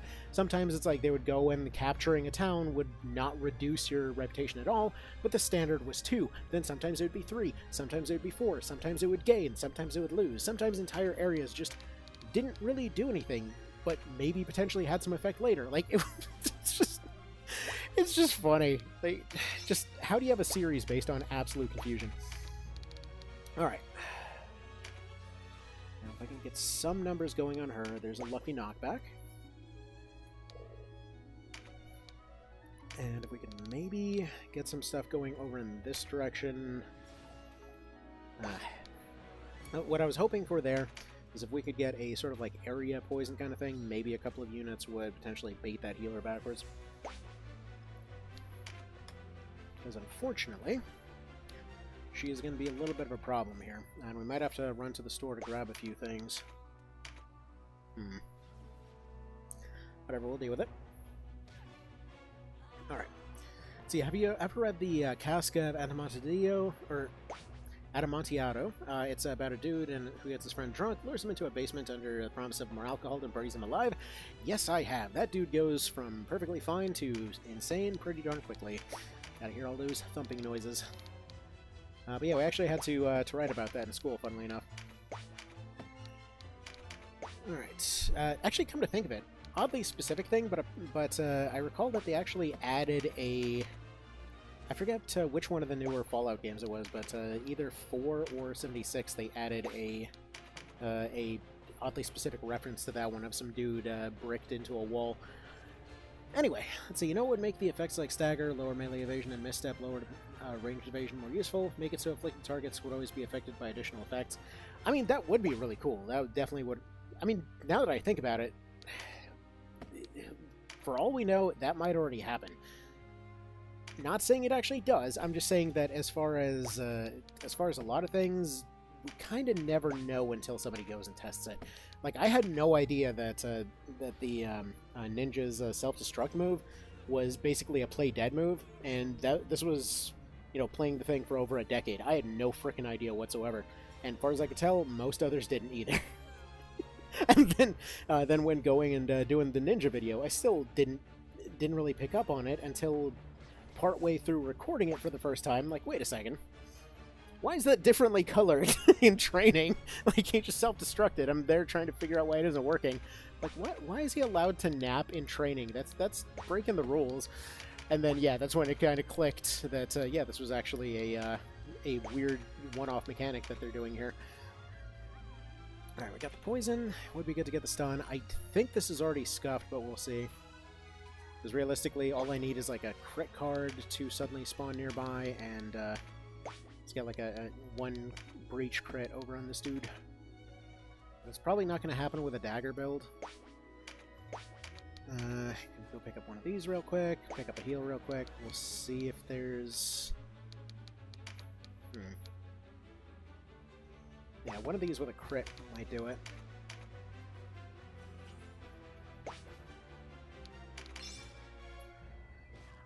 Let's see. Murment is a hell of a way of execution. Wasn't aware until recently that if a mother was murmured, they would sometimes place their child... Wait, what? Wait, what the hell are we talking about? I'm not sure I want to know. Let's see. Also heard about OB SNES having that weird as hell RNG at GDQ this year. Yeah, I started watching that. I have to finish watching that still. It was great to actually see it show up at GDQ again. It's always a fun time, because it's just such a weird game. Oh, my man. Yeah, March of the Black Queen really... God, that game's so freaking unique. See, Heart Crusher, Bakashua was right there. Oh, we never did the ice line in the last fight. That's... missed opportunity. Alright, fine. Yeah, for those that don't know, one of Kashua's best lines is in the previous one. It's like, Goosen tries to recruit her, and it's something along the lines of, like, oh, you better get out of the sun before your heart melts. It's made of ice. See, that's when they wall someone up, that's a technical name for it, immurement. Ah, gotcha. Just like, defenestration, right? That's always a fun word, too. Alright, now, if the priest does not decide to heal him, if either priest does not decide... Well, there we go, that's done. So, what we're going for here is basically a totally not going to happen chance that a critical just happens to spawn right nearby him within range. He dodges one of the attacks that's coming up here. That's relatively likely to happen. But if there is a critical and he lends that critical with a Heart Crusher, then that is essentially a one-tap. That's pretty much what we need. Otherwise, we go about this well, we'll just kind of roll it again, to be honest. Currently, this is still sort of the... There we go, that happened. Now, does a crit want to spawn right nearby by any chance? No. Alright, then we're hoping for that 1 in a million here. Because technically, the odds of critical are not 0. They're also not likely, but they're not 0. Well, worth out. Anyway, time to redo this one again. Alright. Let's see, who knew throwing somebody out a window would have its own name? Yeah, apparently it happened often enough. And weirdly enough, despite having its own name, it never gets used in regards to Russian politics. Although now that I've mentioned the frickin' accursed place, now there's probably going to be bots showing up, but whatever. So you love defenestration as a word, right?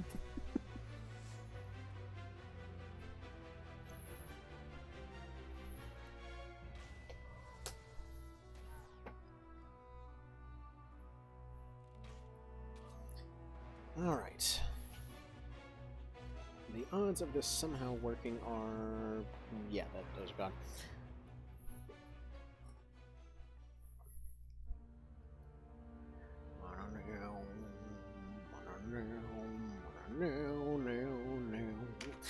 Okay. Let's get back to it. Alright. so stuff that needs to happen differently. Do I have any other blow darts? Possibly. Yes, I have many other blow darts. Okay, in that case, Operation Army of Ninjas is happening,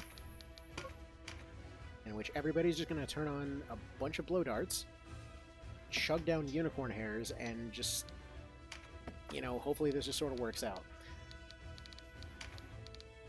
Yeah, currently the bow strategy here was just kind of to have them there. But yeah, ninjas with blow darts, probably going to be the easiest way to do things. The most replaceable way is beast tamers, but these should be a little bit faster. Alright.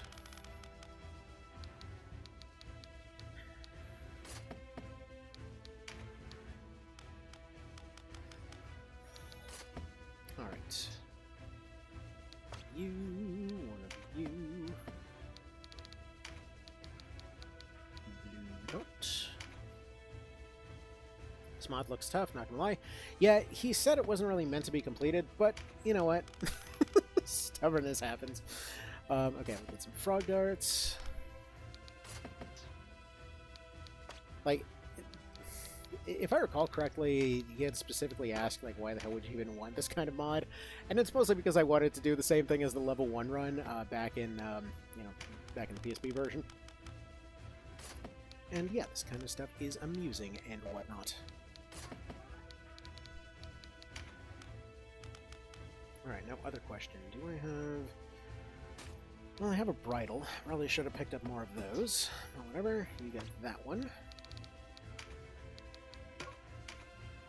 See, hi there, love content. Can you recommend a strategy game like FFT, Reborn Triangle Strategy, probably one with map verticality? Obviously going to start off with the Tactics Ogre, then you've got, you already mentioned FFT. Fell Seal. I personally would not recommend Triangle Strategy. Now that one, kind of one of those contentious opinions. That game promises a lot. It does not live up to pretty much any of its promises. It does advertise itself as doing so, but my goodness, does it not. Funnily enough, we were actually just talking about this earlier in the stream. This is going to be a weird recommendation, but like, when it comes to Triangle, it was a split team. Like the Nintendo side, they came up with a game that pretended to have choices but didn't. Weirdly enough, the rest of the team went off to do a like Chinese game called Sword of Convaleria that did have all the choices, but like only play the single version of that. Ignore the mobile game stuff. Incredible game. Ignore the mobile game stuff. Just like, there's one mode on there called Spirals, Spiral of Destinies. That is the only thing worth touching in that one. Do not touch any of the other stuff. It's sad that one didn't get its own individual release. Aside from that, though, you've also got Fell Seal. If you like FFT's type of strategy there, really interesting, basically infinite replayable version of its mechanics. If you wanted to see a combination of Final Fantasy Tactics as well as stuff like Ultima, you have Kingsvein and Horizon's Gate. Also incredible games, also currently on sale. Also just Kingsvein, seriously one of my favorite things to come out in a long time. If you wanted to have more of a roguelike-y flavor on that whole thing, you've got Lost Islands Vale of the Witch. Long name, came out not that long ago. Pretty fun game. Let's see. Yeah, Unicorn Overlord for sure. Usually I recommend that one later on down the list, because a lot of times when people are coming in and they're just kind of looking for their advanced Stratego experience, they don't immediately think, what if RTS was, you know, more RPG-like? Anyway, let's see, why would you want this kind of mod? I'm a bit of a masochist. Let's see, but yeah, Unicorn Overlord is absolutely outstanding. But yeah, depends on what platform you're on, because it did not come out on PC yet. So far, they've got 2 of them coming out on PC. Hopefully we get the rest of them. Let's see, if they made another game with the visuals of Triangle, with the mechanics of TO, I would probably never leave my house again. Sword of Convaleria, dude, it exists. That's what that is. That's the annoying part. It's like, they made the good game, and they shoved it behind mobile game bullshit, and then they have the bad game, and they're advertising it as the second coming of, like, every best thing in the genre, and it doesn't do any of it. It's so annoying. But yeah, Fell Seal was, in fact, a great game, and it still is a great game. I'm on, like, friggin' 4 New Game Plus cycles on that thing right now, and it's still going. Like, you can just keep on going, and it just keeps adapting. It scales forever. Let's see. Do you know of any sources on the development situation of Triangle / SOC? I would love to read more about that. Yeah, I need to probably put all that together on a list. I just see bits and pieces of it every now and then. The one guy who's been mentioning probably more of that than anything, how's his name? There's one guy that sent me a bunch of articles on it. Why am I blanking on the name? I will need to look that up later. I'll just mentally note to put that on later. But yeah. So yeah. For further context, by the way, on that whole SOC thing, why it's like just the single player, not the rest of it, it's not necessarily that it's exactly the same thing, but it's basically a kind of like if you combine together sort of like a Tactics Ogre story progression kind of thing. Then if you did the triangle strategy visuals, like literally even the characters look the same, but then you changed it up a little bit to where you had more kind of it's more of like a Resident Evil kind of camera situation, like classic Resident Evil, rather than doing the whole spinny camera thing, which didn't do anything but added a lot of complications to development. It still does a lot of verticality, and some of the maps get really big, but the thing is, rather than just simply ignoring that generics exist, what they did is you have generics, and every single one of them is unique. You can like cross-train your people to have them train skills to each other. You can have them train oddly specific skills, like for example, in one case I had a healer that wasn't particularly good at staying alive, so had her train to basically carry an extra bodyguard with her. She hired her own outside help in order to keep her alive during fights. You know, get a guy, go train as a carpenter to put together like vertical structures so you can park your archers on top of them. Have people train using what's effectively like Overwatch mechanics from XCOM with bows and spears and stuff. Like, it's really good at that kind of stuff. Let's see, thank you for your recommendation. I personally like Triangle for the combat and how the weapons were unique, not the choose your own story thing. Yeah, unique, carry some air quotes on that one. Big stay symmetrical cameras, that's a choice. It works surprisingly well on that one, though. I personally don't like what they did with the 3D camera in TS, because like it didn't strategically add very much to it. Like something like XCOM, let's say, you can move the camera around, there's different kind of angles of attack and everything. For TS, they only had 2 units that used traps or anything. That was it. Like that's all that really mattered as far as the verticality went. They had maybe like 3 maps total that actually made use of sort of on-map mechanics to move around. Like the zipline thing was cool, the Minecraft thing was cool. Use it more. Why did they constantly do this thing that it was like one mechanic and then just let's forget about it forever? That's personally what was frustrating to me about it. And then, for example, in like on the SOC side of things, you constantly get that kind of stuff, but then you just work it into your party. Like, oh, you like fire mechanics? Great. Teach a bunch of people to go use that forever now. You like to use verticality mechanics? Great. Teach people to just have that in your party now. You want to use different types of team attacks or whatever else. Do you want the breach mechanics out of stuff like XCOM Chimera Squad? They added that in one of the updates. You know, have people doing Overwatch traps. Have people doing all kinds of different... just weird team attacks in that one. It's, God, I really should cover it more. Who doesn't know God? Okay, that's the annoying part, though. It's like, I wish that it just came out as a single-player experience so that it could actually be experienced. Like, that's the annoying part, because the fact that they have that little mobile game cancer attached to its face, and you gotta skip past it to get to the good part, it's needlessly frustrating. Also, hang on, just one quick second. Quick little refresher break here real quick. I'm just going to finish setting these guys up real quick. Then going to go handle something, and I will be right back. But yeah, I have gotten a lot of requests to cover more SOC, so I'm hoping we'll do more of that. It's just annoying to see the immediate, the immediate responses, the immediate negative responses to that sort of stuff, you know? Anyway. Alright, hang on just one sec.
Okie dokie, and back. So, yeah, as far as verticality goes, yeah, can't speak on modern Fire Emblem, because kind of burned out on the series around the 3DS era, and they just changed a lot of things that I personally wasn't vibing with anymore on that one. But again, personally, I just really enjoy when there's, you know, things like level caps and whatever else in place. So the sort of infinite grind and all the weird dating sim stuff that they added in that series just... not really for me anymore, but to some, yeah, it's got a lot of really interesting stuff. There's a guy that does Fire Emblem challenge runs. I'm trying to remember his name right now. I'm really blanking on names badly here today. But just like look up any kind of newer-ish Fire Emblem challenge runs. They do have some very interesting mechanics worked in as far as kind of where you transfer skills between people and whatever else. It's a very different kind of sort of predictive strategy for that one. But again, that's kind of for someone more on that particular side to talk about. But back on the previous thing, on SOC and triangle strategy and all that kind of thing, I want to give you a quick couple of examples here as to why I think like SOC should have been the one that got the Nintendo release and vice versa. Because in terms of map verticality, okay, you know how Goldenrod, you had that one moment where you've got everybody coming in for all their different fights and whatever else. Okay, the SOC version of that essentially has different outcomes depending on multiple different factors that happen along the way. So, for example, instead of just being one fight, I think it's like 12 different ones that could happen or something like that, or at least 12 different locations or something. But anyways, they've got a bunch of different locations where things can happen. Depending on your relationships between the different factions, they will send different groups depending on who survived and whatever else along the way, how many of them you kind of got to your side, how many of them refused to switch. It's a surprisingly free-flowing thing where they don't even tell you that a lot of this stuff can happen. Like, for example, there was one on the Papal States route where they're like, okay, your orders were basically to go put down a riot, and the instructions say, go kill off everything in front of you. And if you decide to ignore those orders, it doesn't tell you can do this. If you decide to ignore those orders, suppress the people that came with you, prevent them from attacking, and essentially just kind of stall out everybody using delay moves like it's friggin' Into the Breach or something, causing them to be pushed back until the timer runs out instead of actually trying to fight them.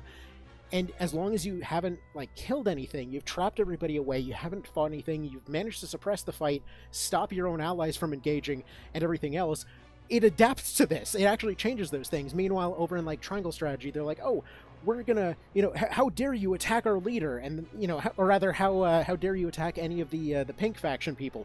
So you're like, huh, there must be a dialogue choice there. So you restart the fight, you only go for the leader. How dare you attack our leader? And then the exact same thing happens, no adaptation whatsoever. It has dialogue pretending that it's there, but it doesn't change a damn thing no matter what you do. It's just, anyway. Let's see. Yeah, verticality in Fire Emblem, they did have it a couple of times. For some reason, it always involves a volcano. Let's see. Typically emphasis on placement and terrain. Yeah, that same thing here. Let's see, Mugenics without the Mew in some cases. Although, that being said, yeah, Mugenics is also pretty darn fun. It's a weird one to recommend, though. It's one of these ones that I was really fascinated to dig into mechanically, but man, I just don't feel like playing it. Anyone else here the same way? I'm just this was really fun for a little bit, and then after a while, it's just just not feeling it, the mechanics are so good, why don't I want to play with them? It's that off-brand of Legos that doesn't quite fit with all the other Legos you have, and it's they have the cool bendy pieces, though, but then you still don't quite want to work them in, because, all the little square pieces are slightly too thick. Did anybody else have this problem with the mixed garbage bag growing up? It's all too oddly specific. I don't know. Alright. Anyway, so we got some ninjas there, some doing that whole thing. So the plan currently right now is hopefully we can get some of these dudes over in some position to start spamming around some debuffs. Hopefully some of those debuffs will help to get some of these units from engaging too early. Also got a nice little physical up there for Zapan. Hopefully one of these Charm Darts can do some business in this direction. Yes, the odds are basically no, but it's worth a shot. See, it's pretty dense specifically when you want something specific. Yeah, it really is a fantastic game. Just the sheer variety of different things that can happen with your units is nuts, but like, I don't know. I haven't been feeling it as much as some others. So after digging into the mechanics of mutagenics, you can get so powerful with mutations like Upward. Yeah, like that's part of it too. Like you can a lot of your runs are either really, really good or really, really bad. Can run out of in-betweens kind of quick. Let's see, had fun for about 120 hours? Yeah, about the same. I forgot what the total was. But yeah, I got a few areas unlocked, didn't like 100% the thing or anything. Meant to go back to it later. And then been meaning to go back to it later for a minute. Alright. And yeah, meanwhile back on Fellseal, like latest save file still has like friggin' 400 hours on it. Alright. Now, with him there, it doesn't do anything for breaching. I was going to say, you can hopefully breach him, but no such luck. This one's going to run around with this knife and hope she somehow can touch one of the clerics over there. See how that works out? I'm thinking maybe better route actually would probably just be to do the immediate backup route, so we can pull Vice towards the wall there. So we'll see about that. Oh, actually, come to think of it, another SRPG I didn't mention, Menace. Like, speaking of stuff from that Mutagenics time, I think that was the other reason. Just Menace was so much more fun. Come on, hit that poison. Good. Alright, I've got one there. Leave that tile open for anybody with a breach. Hopefully Wart Darts can work on Air Cell. Yeah, if one of those can hit Air Cell, that probably gives us a good chance to see some numbers flying over backwards. Basically, the problem here is being able to hit 2 shots on Vice there. Because if we're able to get 2 on him, that gives us the opportunity to actually be able to do some business with him. Alright, see if you want to crit that. No, but he is within crit range now. Alright. Yeah, as long as the clerics are distracted by something, we're good. Come on, Petrodart. Come on, work. Nope. Got blocked. See, it's very hard to get back into mutagenics. Booted up twice, can't remember any of my rooms or breeding cats or etc. Yeah, it is pretty complicated. I'm thinking you're right as far as that's why it's kind of hard to get back into. Like something like Binding of Isaac, your runs just happen and they're done. Even if you don't remember what an item does specifically, you can still just throw another run and it's still going to be fun. You're not worried about that sort of meta progression thing of you know, like whether or not you're able to, or rather whether anything that you're going to do is potentially going to screw up what you've already set up there. Because yeah, for those that don't know, your cats expire after a while, so like if you don't upkeep all of your bonuses, they're just kind of gone. You're more or less backtracking in a way that you weren't expecting. See, sometimes you want to have your toys and have something to use them on. Yeah. Yep. That's another thing that's really satisfying about One Vision, I think. It's like you get your upgrades, they're there forever, nothing can ever touch them. Like, it's cozy. Alright, now, I don't think I can get a good shot off on Aerosol here. Because really, this is just down to getting some good luck on this. Because all it takes is one good hit with Zapan here.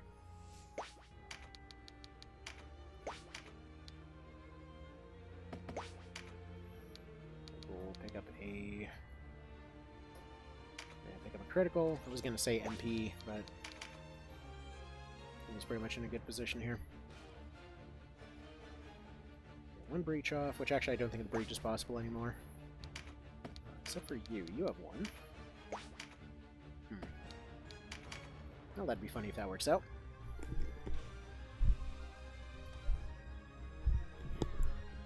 But yeah, one Charm Dart hitting is pretty much all we would realistically need here.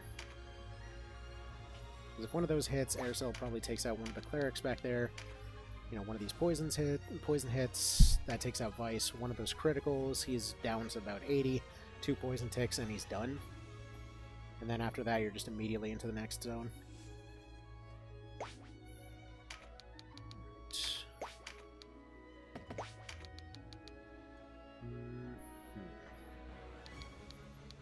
Actually should be somewhat safe over here. So hopefully he decides to take the path downward here.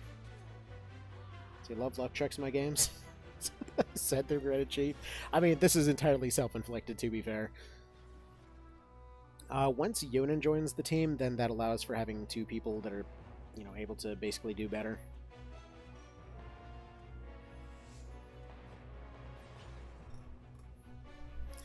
Well, we'll deal with that as it happens. He is almost out of cleric range. So do one of those as a setup move. And go over here. If he decides to go over here, and one of those moves gets dodged and Denim doesn't bleed out, which I don't know what the odds of that are right now, then there is still a chance for this to work. There's no longer a chance for this to work. Well, actually, okay, there's a very small chance for this to work.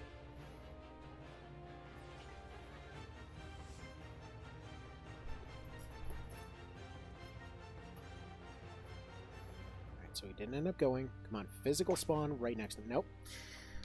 Okay.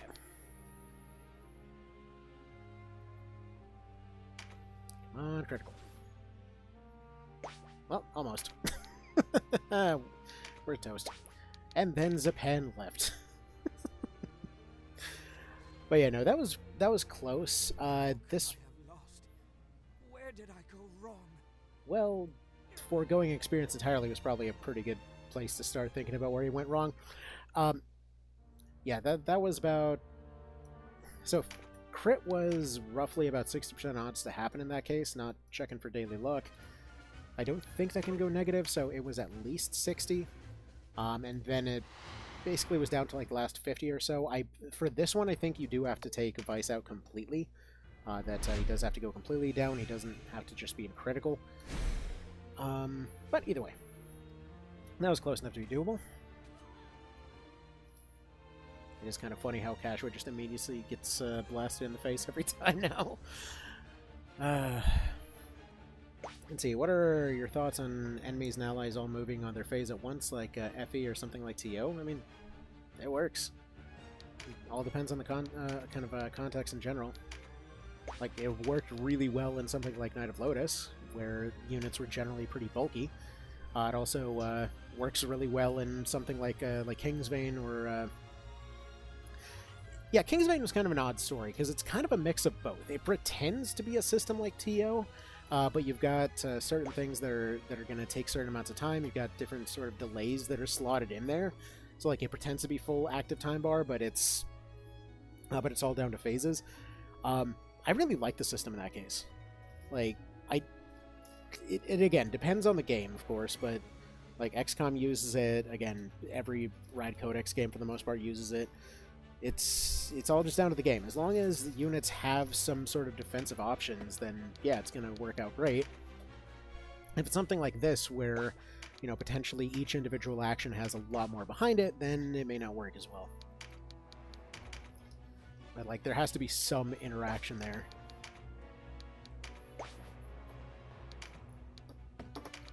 Okay. So you moving up. You're about to pull that cord over there. Okay. See, and then he turns into a bag. Funniest stuff I saw all day. You know, we come from dust, we return to bag. It's just how life works. From dust to sack, it's just the circle of life. Alright, come on, air cell. Get mind controlled. Which, actually, speaking of, by the way, one of the things, I forget if I put on the list for suggestions for today, but One Vision Pacifist, so I've been doing a test run of that one. Oh, there we go. Got the Charm Dart off on her. So I've been doing a test run of the Pacifist kind of run for that one. Yeah, that ran into a weird problem due to not having access to Bewitch as early as I thought. For anyone unaware of the PSP mechanics there, essentially, you can actually manipulate people's loyalty in that one if you mind control them for long enough, because their loyalty goes down every turn that they're mind controlled.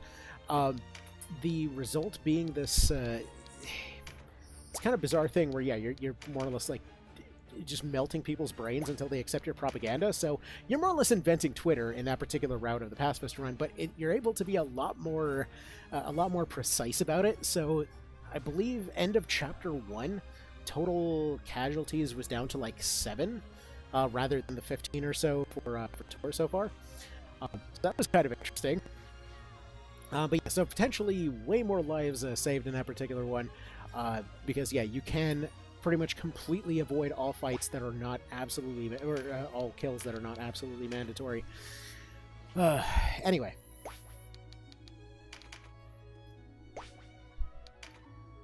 Let's see here.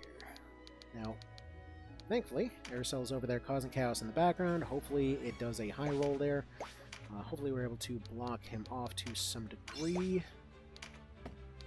Let's see, got Wart Dart going over here. If you would like to... Why don't you go over here, see if you can get an angle on these ones. Try to get some darts going that way. Like, the more chaos they can potentially cause, the better. Because all I need is for the healers to spend 1 round going and just doing something other than messing with what I'm trying to do here. Especially archers.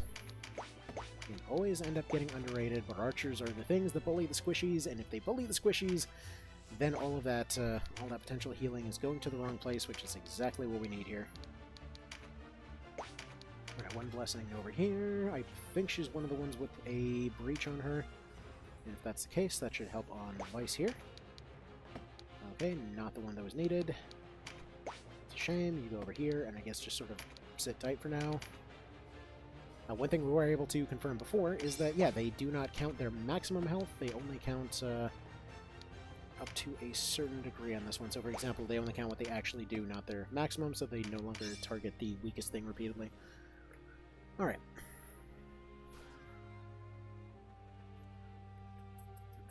Please do not go towards Vice. Yeah, hopefully... Yeah, they're too focused on staying over there. Hopefully they'll heal up that wizard guy. Actually, wait, he's already breached. What am I doing? You go here. There's not going to be much of a shot there. Don't poison that guy. It's not amazing, but it's something. Good. Vice is going the wrong way, which definitely helps matters.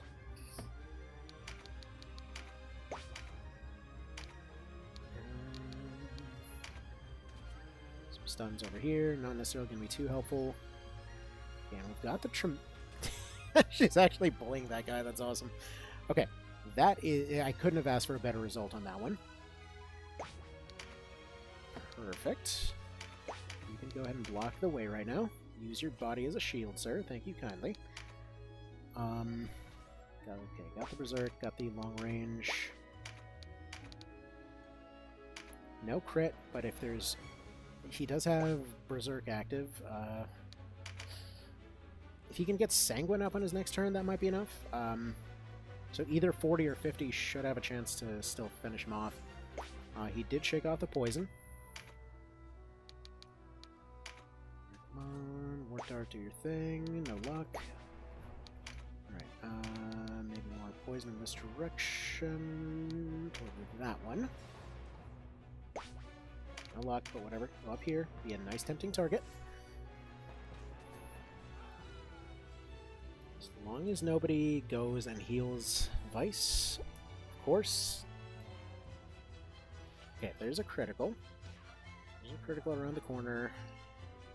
I don't know if there's anybody else with an MP leaf for him.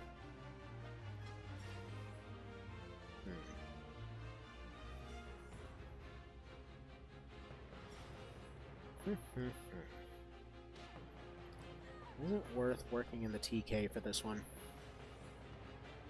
I mean, either TK or Canopus. One of them is probably worth doing.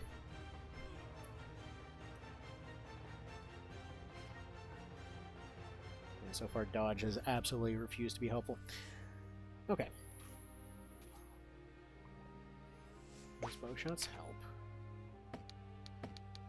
What's your situation? You're at 24, but you've got Berserk active. Might help.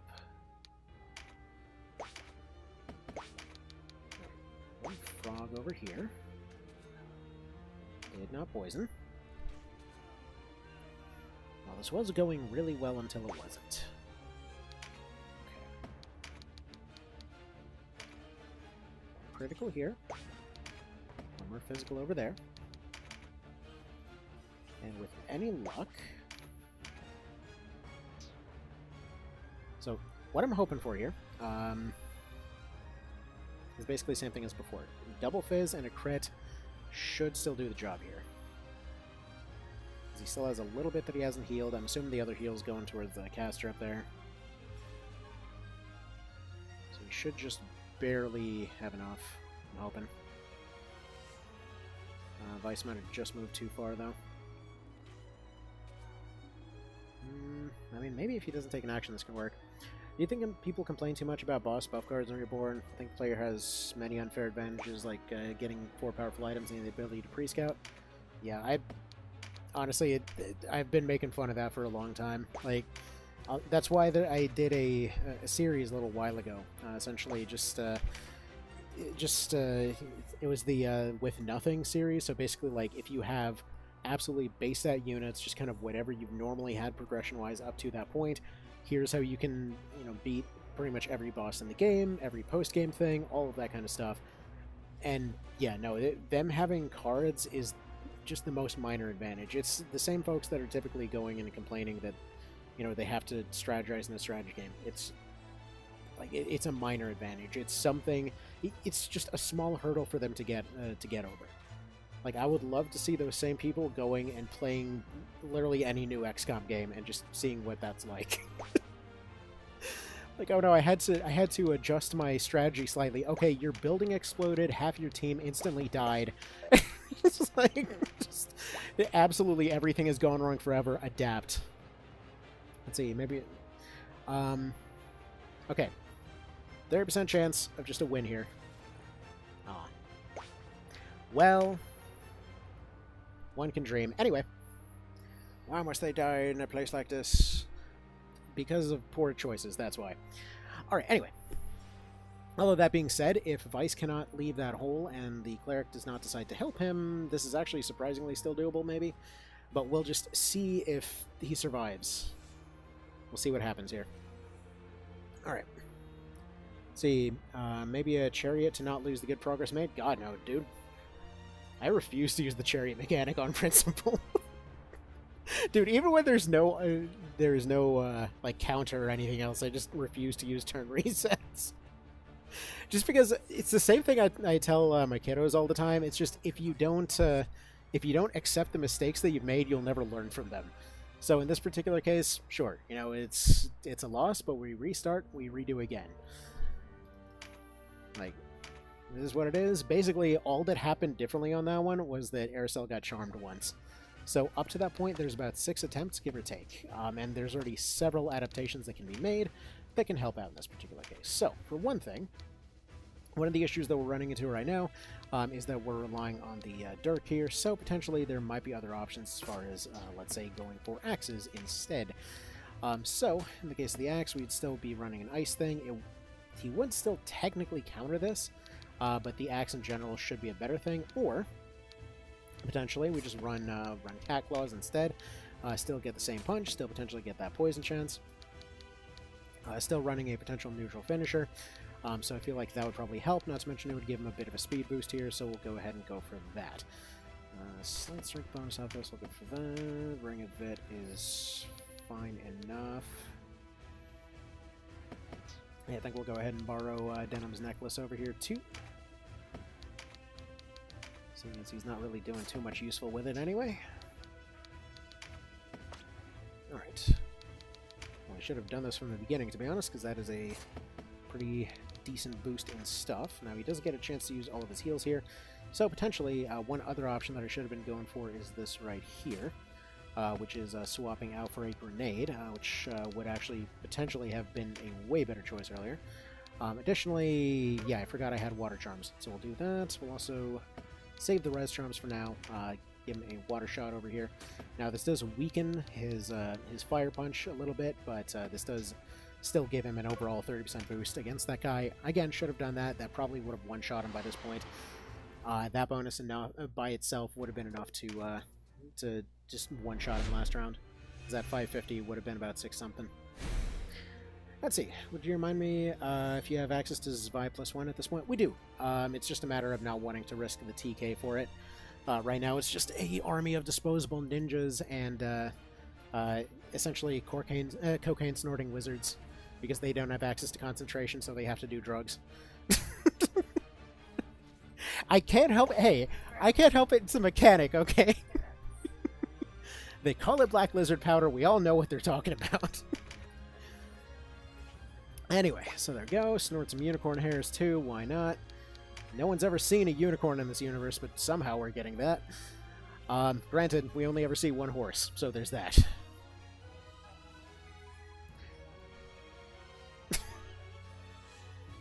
Oh, jeez. I have seen that. Oh no, that was a bird one. Although, granted, chickens in this do the same thing, so yeah. Anyway, so back to it here. This is basically third to last law battle. We're getting there. It's getting close to the Western invasion. But yeah, so after this, it's back to Almorica, and then yeah, then it's the fun times with the potential soft lock. Which yeah, I love how for months I've been preparing for the soft lock in the wrong section.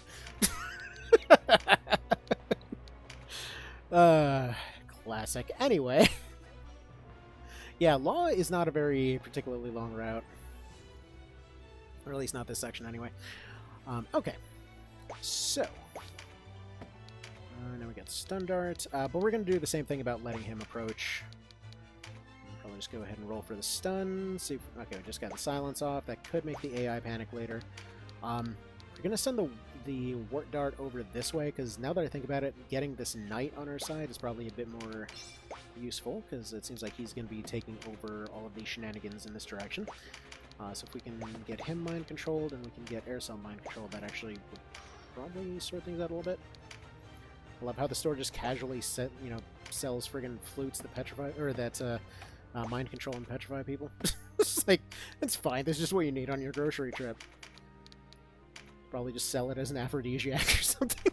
It's kind of messed up. Which, granted, I say that, and in the SNES version, you know, you got the one scene with Saria there, and it involves him casting Charm on her, so there's that too. But that's why he's immediately killed afterwards. Anyway, so let's go ahead and put a dodge on you. Get one of these over here. Berserk is actually really useful with the claws, because it allows you to potentially poison at a diagonal. See, wasn't there any percent speedrun using neutral? Well, in fairness, Spinions. I believe they still were. I know I had the record for speedrun for at least a few months there. I was doing neutral just because I like neutral. But yeah, no, but in that particular case, it literally was just winging it the entire time. The route more or less involved just like beating and recruiting people and using whatever you got along the way in order to avoid ever having to worry about any grinding whatsoever. So either way, from what I saw, the person that beat my record was using the same strategy, so apparently there must be something to it. Mostly I figured it just hung there because nobody else really bothered, but you know, seems to have worked, so that's nice. So yeah, I might do another one of those at some point down the road. Not anytime immediately. That shit's like 13 hours long. that was an endurance test for sure. Old fart needs his naps.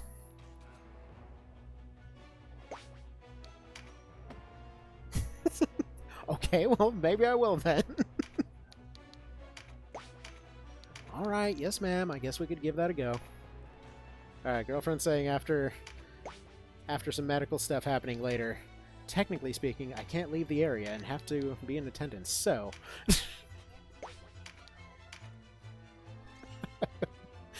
Fair enough, fair enough. So, who knows? We'll see. Okay.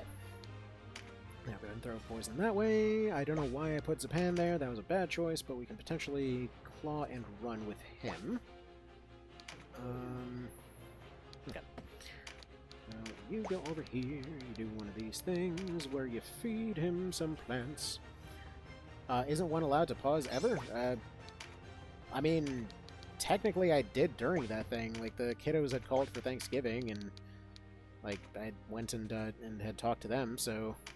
Technically speaking, that was a pause. I just left it running. Like, I just left a note in there later. Like, yeah, a couple of times I just got tired and walked away, so...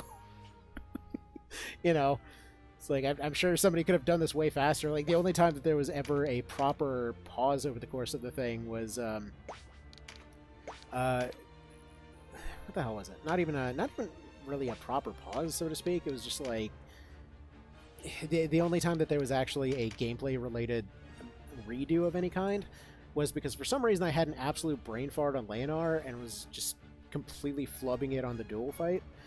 But yeah, aside from redoing that a second time, that was it was pretty much a clean run. So I'm sure all anybody had to do was not go on like a 10-minute phone call with their kids, and then you know, take several breaks to go refill on coffee and all of that sort of thing. So, you know, there were options.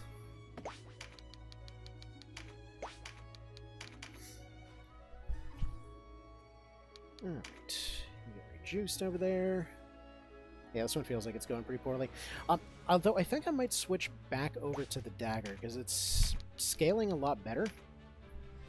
Like, all of the bonuses and everything, we're getting a lot better scaling off that one. It's a neutral one way or another. Though, there might be an angle on the Cleric? No? Actually, there's an angle on the Knight. It'd be kind of interesting if he used his Fizz-Up bonus to actually do some good here. But he will not, because he's a dick. Alright.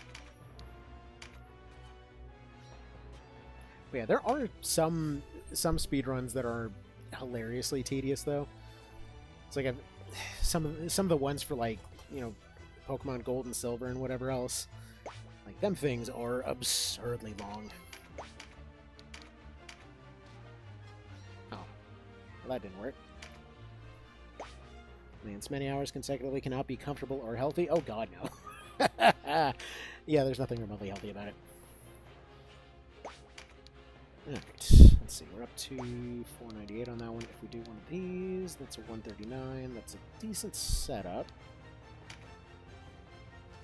That's what these shots are for, just kind of hitting at a diagonal. Like, they do hit you too, but it's worth doing. But I figure Sanguine Berserk, if it goes off, if he maybe sets up near a crit, that could do some work.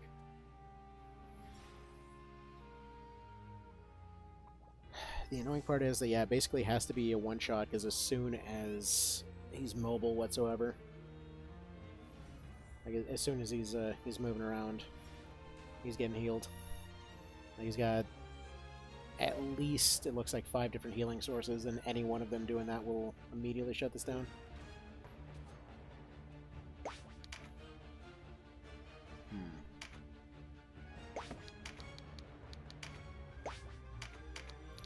One more over here in case she does something interesting.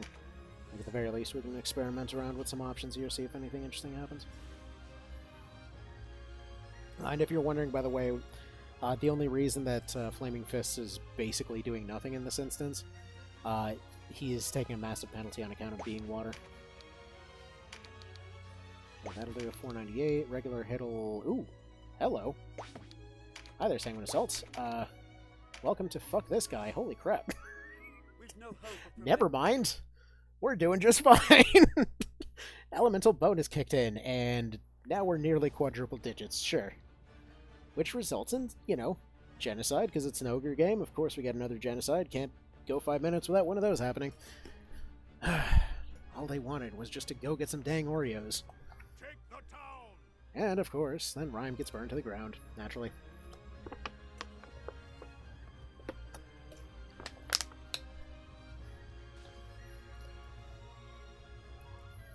No more. And then Hamilton shows up to provide the Highlands memes. You bear the arms of Zenobia. So this is the holy night. No, not Alexander Hamilton. How He I is not in a love tornado. Show Holy me crap, the I just power got that. of Sorry. Highland. Oddly specific reference. Only too gladly. Let our What? steel Oh. sing. No, it's a different Hamilton. No, different one. Okay. Weird mental note to remember for later. I gotta remember to ask Rakes whether or not the new move that Hamilton got in One Vision, if that's a reference to Hamilton. If the Bakram expect us to Because I lie just down noticed and that they're in for a for while nasty he had a move that looked really similar to Agrius's thing from FFT, and then it got replaced with a fire tornado. We'll see soon enough. But there's lots of time. If you some miracle on her, Man is non-stop. What? Are there spears? Yes, there are many spears. They're the best. There are tridents. They do special attacks. There are 2 different tridents, and yes, every one of them has stuff. Why? They bring something. And yes, one of them is water-based. What?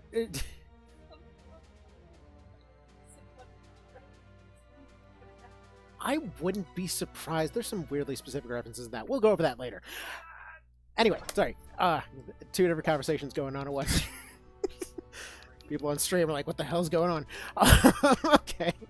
So, now that Zapan has, punched Vice's face clear through his ass, we can proceed through here. Alright. Back to Amorca for this bit. Alright, now's the bit where no matter what we say to this guy, gotta deal with him. Now,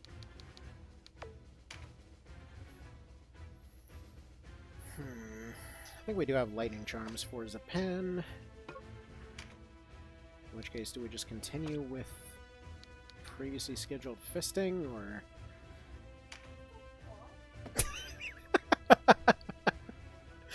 Alright, anyway, hey, technically it's classed as a fist weapon, it counts. Okay, I didn't intentionally step in your court. Okay, so, do we have lightning charms? Yes.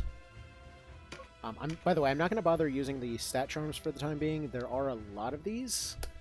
Hopefully we're not going to need them for a while. We'll deal as we'll deal. So, let's see. Anything else worth proceeding with? Probably not. I was expecting to make a lot more use of Pincer. Kind of feel like maybe I should put it in there for good measure, because the use of Pincer in this particular case is kind of useful, considering that it, there's one guy that's capable of attacking things, basically. So it allows everybody else to unlock that same thing, but he has to be specifically behind them. I think we're just going to go Siege in this particular case, because he's got to break through. Leave the torrent shot there. Did I bring any plumes? Plumes would help quite a bit here, and I keep forgetting to buy the dang things. So that's a bummer. Okay, so we don't have one of those. Oh well. So what do you think is the best weapon set for Canopus? Depends on the roll. Hang on, we'll get to that in just a second. Whatever. We'll go ahead and throw this as a sort of initial setup, and we'll see if we need to adjust. So for Canopus, it depends. If you're just looking for like a general purpose set, personally, I just like leaving him with his kind of default setup there, just because bow finishers are really good. He doesn't necessarily need a lot of different kind of skills to make everything work. So just Alcolas combined together with his 2 weapon skills, combined together with a health bonus. Just kind of go around, collect cards as needed, make use of the better movement bonus that he's got going on. Typically, that'll do a pretty good job for him, just because if he's going, like, any cards that anybody else doesn't need, he can go pick up. Again, movement bonus. So being able to switch hit between melee ranged and any caster bonus works pretty well. So something like a Boreas and a Tempest would, give him those options. Not a Tempest. Hold on. It had the one-handed wind bow. I'm blanking on the name right now because it's Tempest in One Vision. Anyway, the Dagger one-hand bow is pretty good. Yeah, just like any melee weapon plus a bow, just anything that's relatively lightweight. He can go a little bit heavier on the one-handed weapons for something like a Boreas because it does give him the ability to let's say do a finisher, then immediately follow up with a free cast if he is running a kind of mixed set of cards and stuff like that. But yeah, running something like Dragon Fang and Bow is just fine. I'm blanking on exactly which daggers he has off the top of my head, but I feel like he does have that immediately there. Oh, that was an unfortunate miss. Oh well. But okay, everybody else is just running Interference in order to get this guy where he needs to go. So he's running Siege specifically for the purpose of breaking through. Everybody else is going to use everything else at their disposal to just get him ahead. He needs that physical card and all of that. And we'll get more other stuff as we need. Yeah, I really probably should have loaded up on more darts before this. Because now that I'm thinking about it, this next fight's gonna suck. Well, whatever. We'll figure it out. We'll figure it right the hell out. That's also why we haven't saved yet.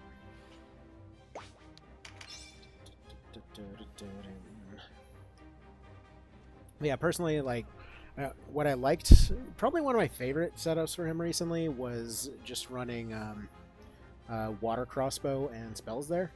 Just because that plus he got Dragon Slayer set in Reborn, so that lets him basically just kind of hover around doing the whole magic caster thing, gets his free casts, gets to collect whatever he wants to collect, and if there's dragons around he gets to do the satisfying thing about blowing their head clear and off, so that's always fun too.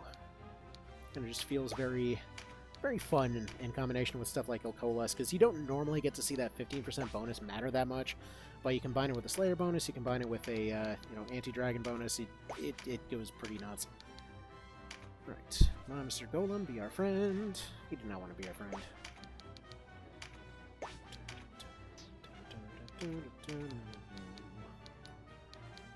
You are in Mr. Zapan's way. Please be our friend. Nobody wants to be our friend today. Gotta go nap. Hope you have a good one. Well, I'm hoping after this we'll be relatively close to done-ish. So you also have yourself a good nap, do the good sleeps and all that, and, see you in the next one, possibly. Whenever we continue on with this whole shenaniganry.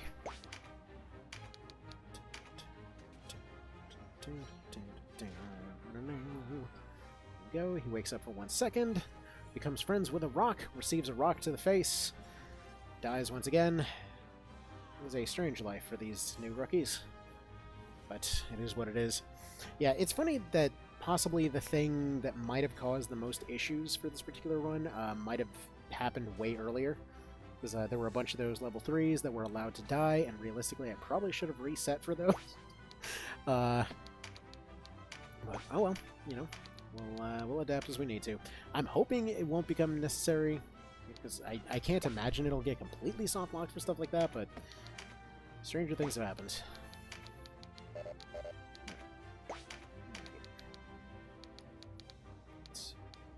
Here. Those odds are low, but they're not zero. There's another physical and a crit. What's this looking like? Yeah, that's pretty good. I'm thinking I probably should start investing in some fencers here. It feels like haste is really what we're lacking right now. Pretty sure I've got that on hand, but I'm not 100% positive at the moment. Okay, that's fine. Does seem like we're kind of burning through units a bit faster than would be ideal. Well, little by little, we're crawling up there.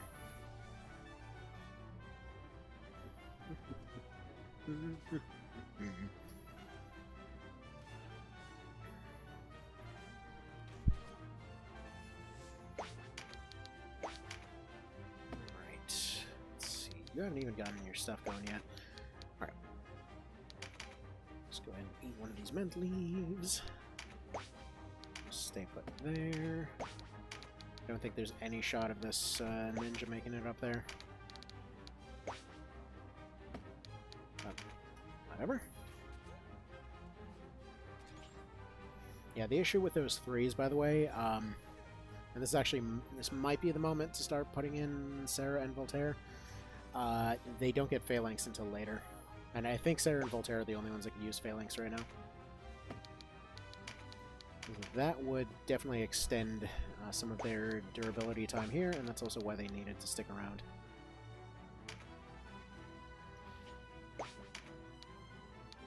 What is eh? How can I help clarify? Yeah, one more critical on the way, that might do it. Message retracted! No! How did they do it? I played Valkyria Chronicles, yay or nay? Yes, I have. A bit more of the PSP one than the other ones, but yeah, it's a fun concept. It's definitely a fun format. Like, there was actually an indie game not that long ago that was really reminiscent of that I really liked. Like, I haven't stuck around with that series very much, but there was one called Every Day We Fight. That was basically like a combination of Valkyria Chronicles and something like Silent Storm, if you've ever played that one. So it's basically like, well, I mean, Valkyria Chronicles is also technically kind of sort of World War II-esque, but what was going on there was that essentially it's like a bunch of people stuck in a time loop, more or less, but you kind of have XCOM mechanics worked into all the Valkyria Chronicles stuff, and so it's stuff like, you know, they get interrupts, you kind of go into like a kind of like a third-person mode kind of thing and start pew-pewing away, and or, you know, running away to different spots or what have you. You know, grenades fly around. You have options for people to reposition to different spots immediately. It's a fun little bit of reactionary type stuff. But anyway, yeah, I feel like this test run's probably pretty well screwed, but we'll know in a moment. Alright. He's probably going to get, at most, one shot at this. So either Mr. Old Man here is going to have some atrociously bad luck, or I guess we'll find out. Well, look at that. He finally... Oh, well, I was going to say he finally blocked something. But yeah, I'm not even sure if he'll actually get a turn, because that other guy's probably going to Firestorm him or something. Nope, Acid Rain, not Firestorm. Okay. Well, that happens. But okay. Not a particularly great first attempt. But that's fine. Now, okay. First of all, I need to change a couple things. So first of all, Voltaire.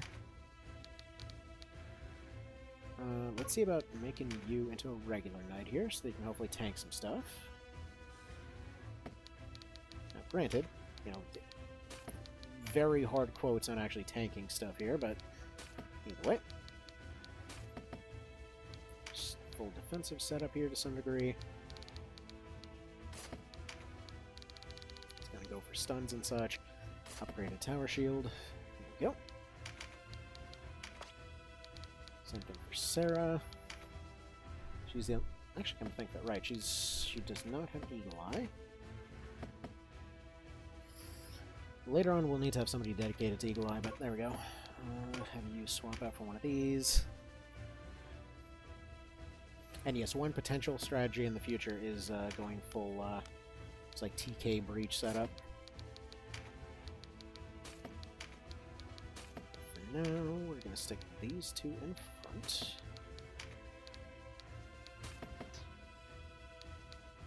Right, those two go there. Probably leave you with Siege. How do we take that off?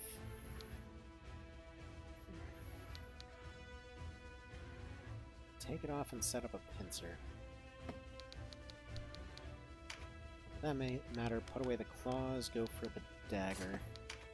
We'll try that.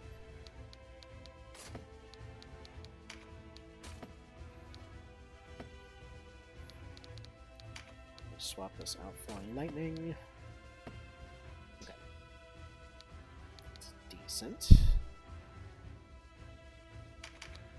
And replace the casters with ninjas, I suppose. Yeah, I had one plan that I was thinking about doing a little while ago, which was going for Swordmaster on Zapan there, which is technically possible, just not a very good idea. So originally I was thinking to do that from getting one of the class mark drops from the Wildwood there. Unfortunately, for some reason, the odds of getting the actual mark for the Swordmasters is freakishly low, so you're better off just going and recruiting one. So yeah, like I've seen it drop a couple of times, but those were all failed attempts.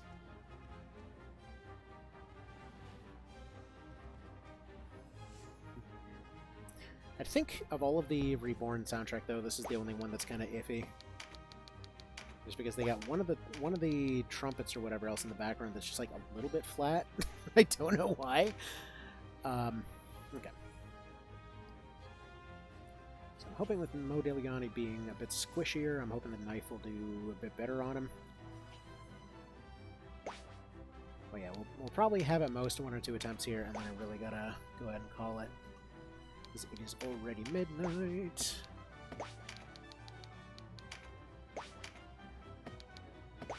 And stuff. Alright. Get this guy's magic leaves. Get somebody in there with a shield to push him forward.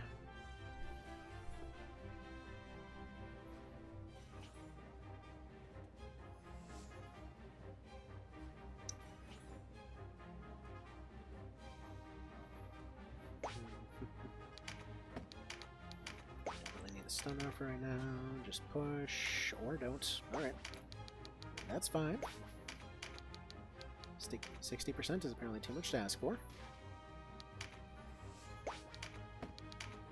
Keep this card over here. Some fizz ups would be great, but apparently we've got nothing but magic ups absolutely everywhere. Probably should give these guys a sticker instead of a shield, but can't always get what you want. Kind of thing is both tools will be useful in different ways. Sticker might be good for having a chance to parry, that'd be great, but unfortunately, kind of need the shields to be able to keep pushing forward.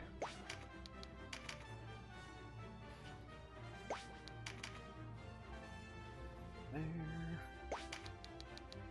And I just noticed I forgot to actually set up that speed up bonus I was talking about earlier.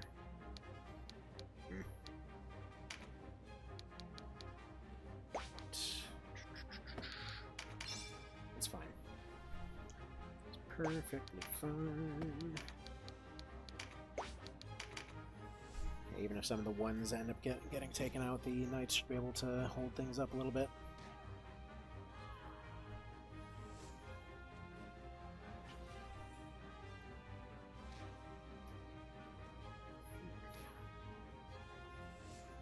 That right there is not ideal. It's one of the reasons that one of the plans early on was to feed stack cards to Canopus, but yeah, that's not happening. Here, he's gonna need that crit card.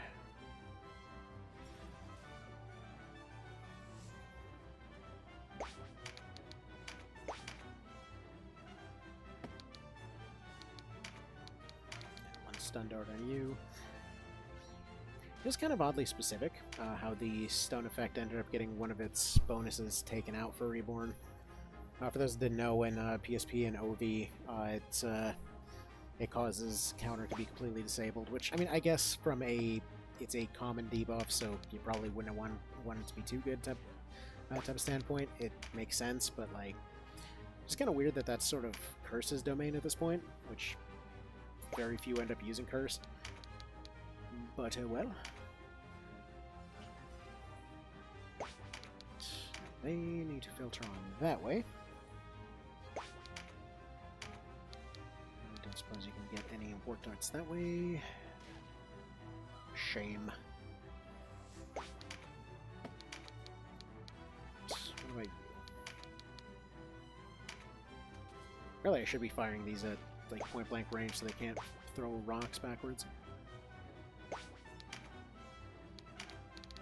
what's this look like? 254. Yeah, 254 and boosted is pretty good. But he unfortunately can only stand still for the time being.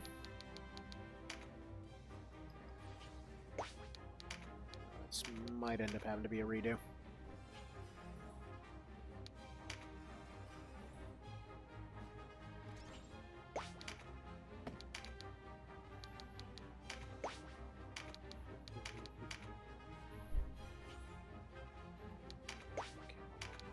You.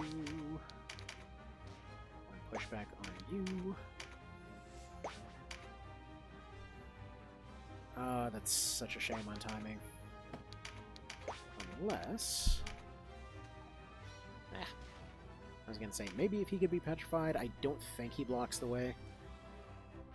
But I might have saved that card, because there's a decent chance somebody's gonna go grab that now.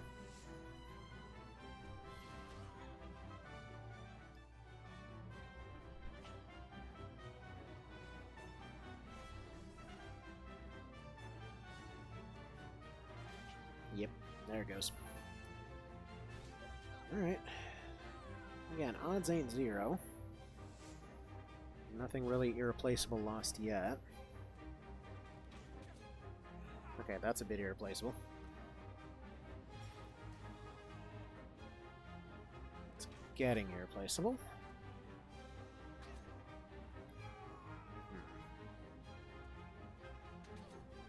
Unfortunately, this is just one of those ones that there's so many things going on.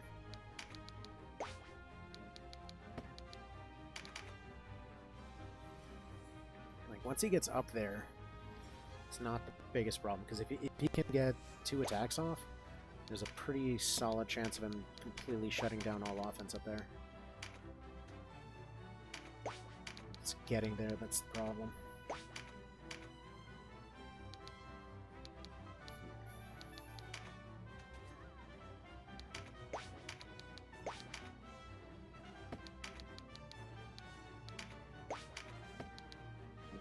Up closer.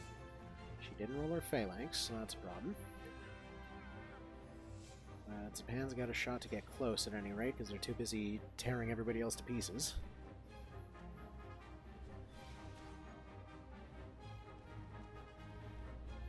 I mean, at the very least, the setup's better. There's a couple of things that need to be improved. I definitely need a fencer in there, definitely need some of the equipment to be different, like the knights should have been carrying heals with them.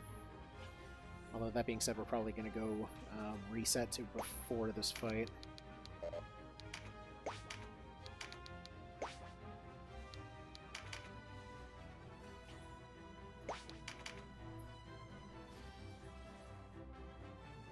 It's like there's realistically only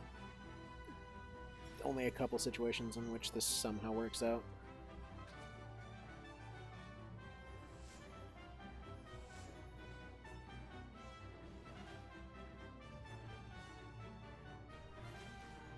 That is most certainly not one of them.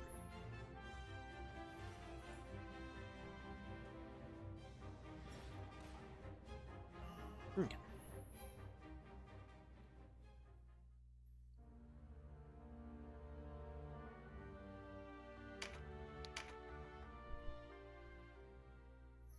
Okay, I'm gonna try one thing a bit differently here.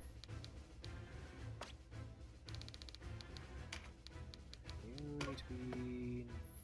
I don't think there's any benefit to making her one of those.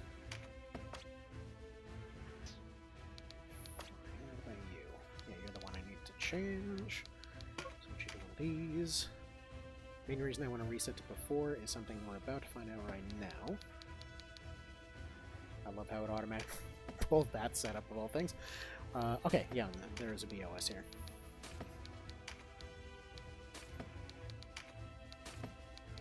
That will be decent. Okay, a couple heals for later. We'll keep those. These. One of these. There we go. Weird setup, but it'll work.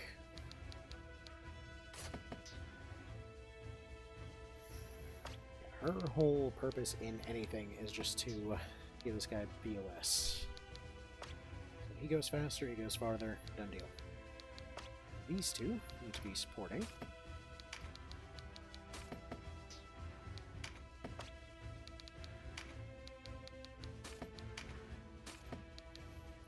Ideally, need to be breaching. If they can do some of that, we're golden. Because yeah, none of the other ones seem to be able to actually get any of the breach juice on them.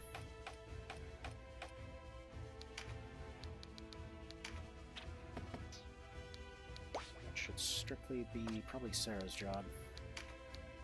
And she got by far the closest last time.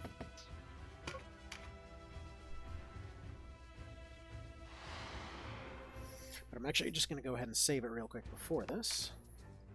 I want to test a couple things.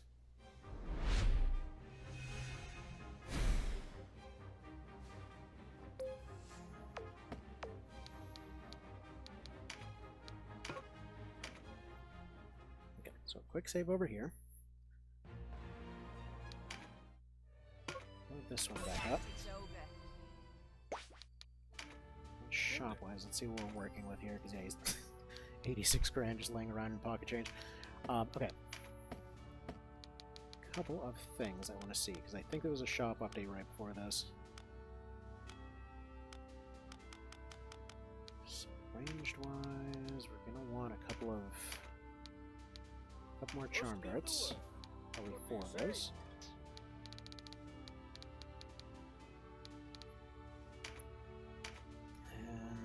Oh, I do actually have upgraded longbows. Okay. That will be relevant in a moment. As well as bowguns. As well as one of those, which I can't make yet.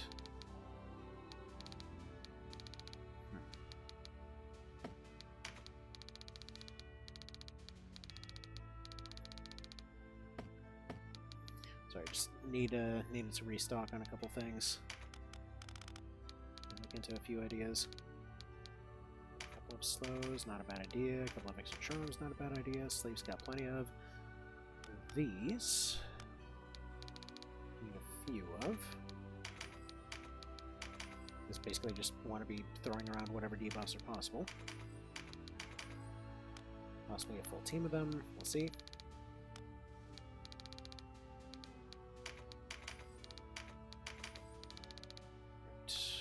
Those might be necessary later. And also probably one of every shield ability, in case they're needed.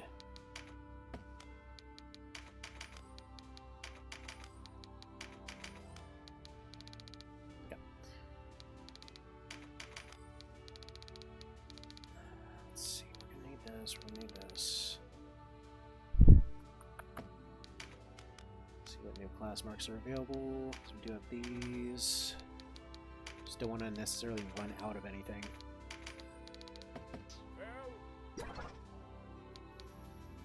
Kind of tempted to just go back to Wildwood there,